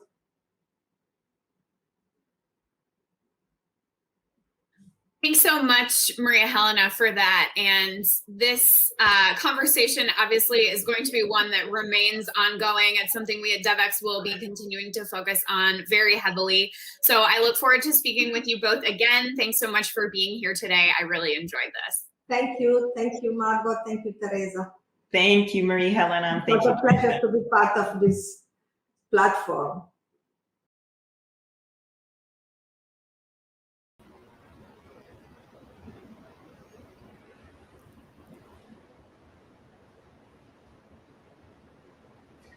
Hello, everyone, and welcome back. We are here in our New York studio on the outskirts of the UN General Assembly, covering live a big moment in the global development calendar, and that is when the world's leaders gather normally in person, this year in this kind of strange hybrid here in New York. And we've been covering it and bringing it all to you all day long. If you just joined us, you may not know, I'm the President Editor-in-Chief of Devex. I'm Raj Kumar, and I'm joined by my colleague, Teresa Welsh, who is a senior reporter here at Devex, covering all things food and many other topics around the world. How's the day been going for you? Good. It's such a pleasure to be here in person. It still nice? Feels like a novelty. It's such a pleasure to do in-person interviews, get to interact with people. It's really fantastic. Yeah, and it does feel a bit like a privilege knowing how many people couldn't make the trip to New York and how tough it is to be here. But it's great to be here. Absolutely. It is. So what have you been picking up in our coverage today? You've had a couple of interesting sessions, especially on the Food Systems Summit, which is coming up. What have you heard? Yeah, so we've been talking a lot about the Food Systems Summit the past couple of months in Devex, and had a couple of sessions this morning. And what's really stood out to me so far this week is the connections people are drawing between the Food Systems Summit that we'll see on Thursday and COP that we'll see later this year, and really making that intersection of food systems, agriculture issues tied to climate, and lots of folks calling for that to be something that we just have to be doing. You can't solve one without the other. Yeah, I mean, this was kind of the reason for the Sustainable Development Goals to be created in the first place, right? The idea that all of these issues are ultimately connected, and we're really seeing it at a moment like this where we're talking climate, pandemic, food, all at the top of the General Assembly agenda this week. Exactly. And the purpose of the Food Systems Summit was to break down those silos and bring together people from all of these sectors. So I've been having conversations with folks that have been involved with that. I was chatting with one of the action track leads this morning and asking, where does this go from here? You have this nice UN moment on Thursday, but what comes out of this? Yeah. What are we going to see? How are you going to carry this forward? And, he didn't say, oh, we might, keep talking or whatever. He said, we will. We have committed to carrying this work forward. We understand this is what has to be done. Right. The criticism, if there is one, of this annual gathering is it's a talk shop. People come and they make a big speech, but nothing really comes of it. And hopefully, I don't think it's definitely the case yet, but hopefully there's enough accountability now and the crises are big enough that there are some actual commitments. In my conversation this morning with the UN climate chief, Patricia Espinosa, she said things are actually moving. She feels very optimistic. She feels like there's some ground being laid for actual tangible action at the COP that's coming up in Glasgow. Yeah, I think that's really key with the Food Systems Summit too, is, okay, where is this going? And more importantly, who's going to be watching? Who's going to be making sure that folks are being held accountable? So that's definitely something I will be watching, particularly with my new newsletter, Devex Dish. We'll be focusing on that in the coming months and, really talking about how all these issues are coming together, but, what progress is being made, how we're determining what equals progress, who's measuring that. Yeah, and getting behind kind of the official pronouncements, the press releases, to what is that inside story, which is exactly the reason it's named Devex Dish. Exactly. And we went through many names when we were trying to put together this newsletter, and we're really pleased with what we came up with. So I hope folks will subscribe to that and, stay tuned to all of our Devex coverage. If you want the dish, if you want the inside scoop. I got the dish. Let me just say a word as we close about what you have to look forward to the rest of this week. There's so much that we're covering. Our coverage today hasn't actually ended. This is the end of this session. But at 12 o'clock Eastern time, we have a conversation with the U.S. Global Malaria Coordinator, Raj Punjabi, and that's produced in partnership with IntraHealth. And then after that, at 1 p.m., we have another ecosystem event, and that's on harnessing geospatial data to achieve SDG 2, Zero Hunger, and that's in partnership with ESRI.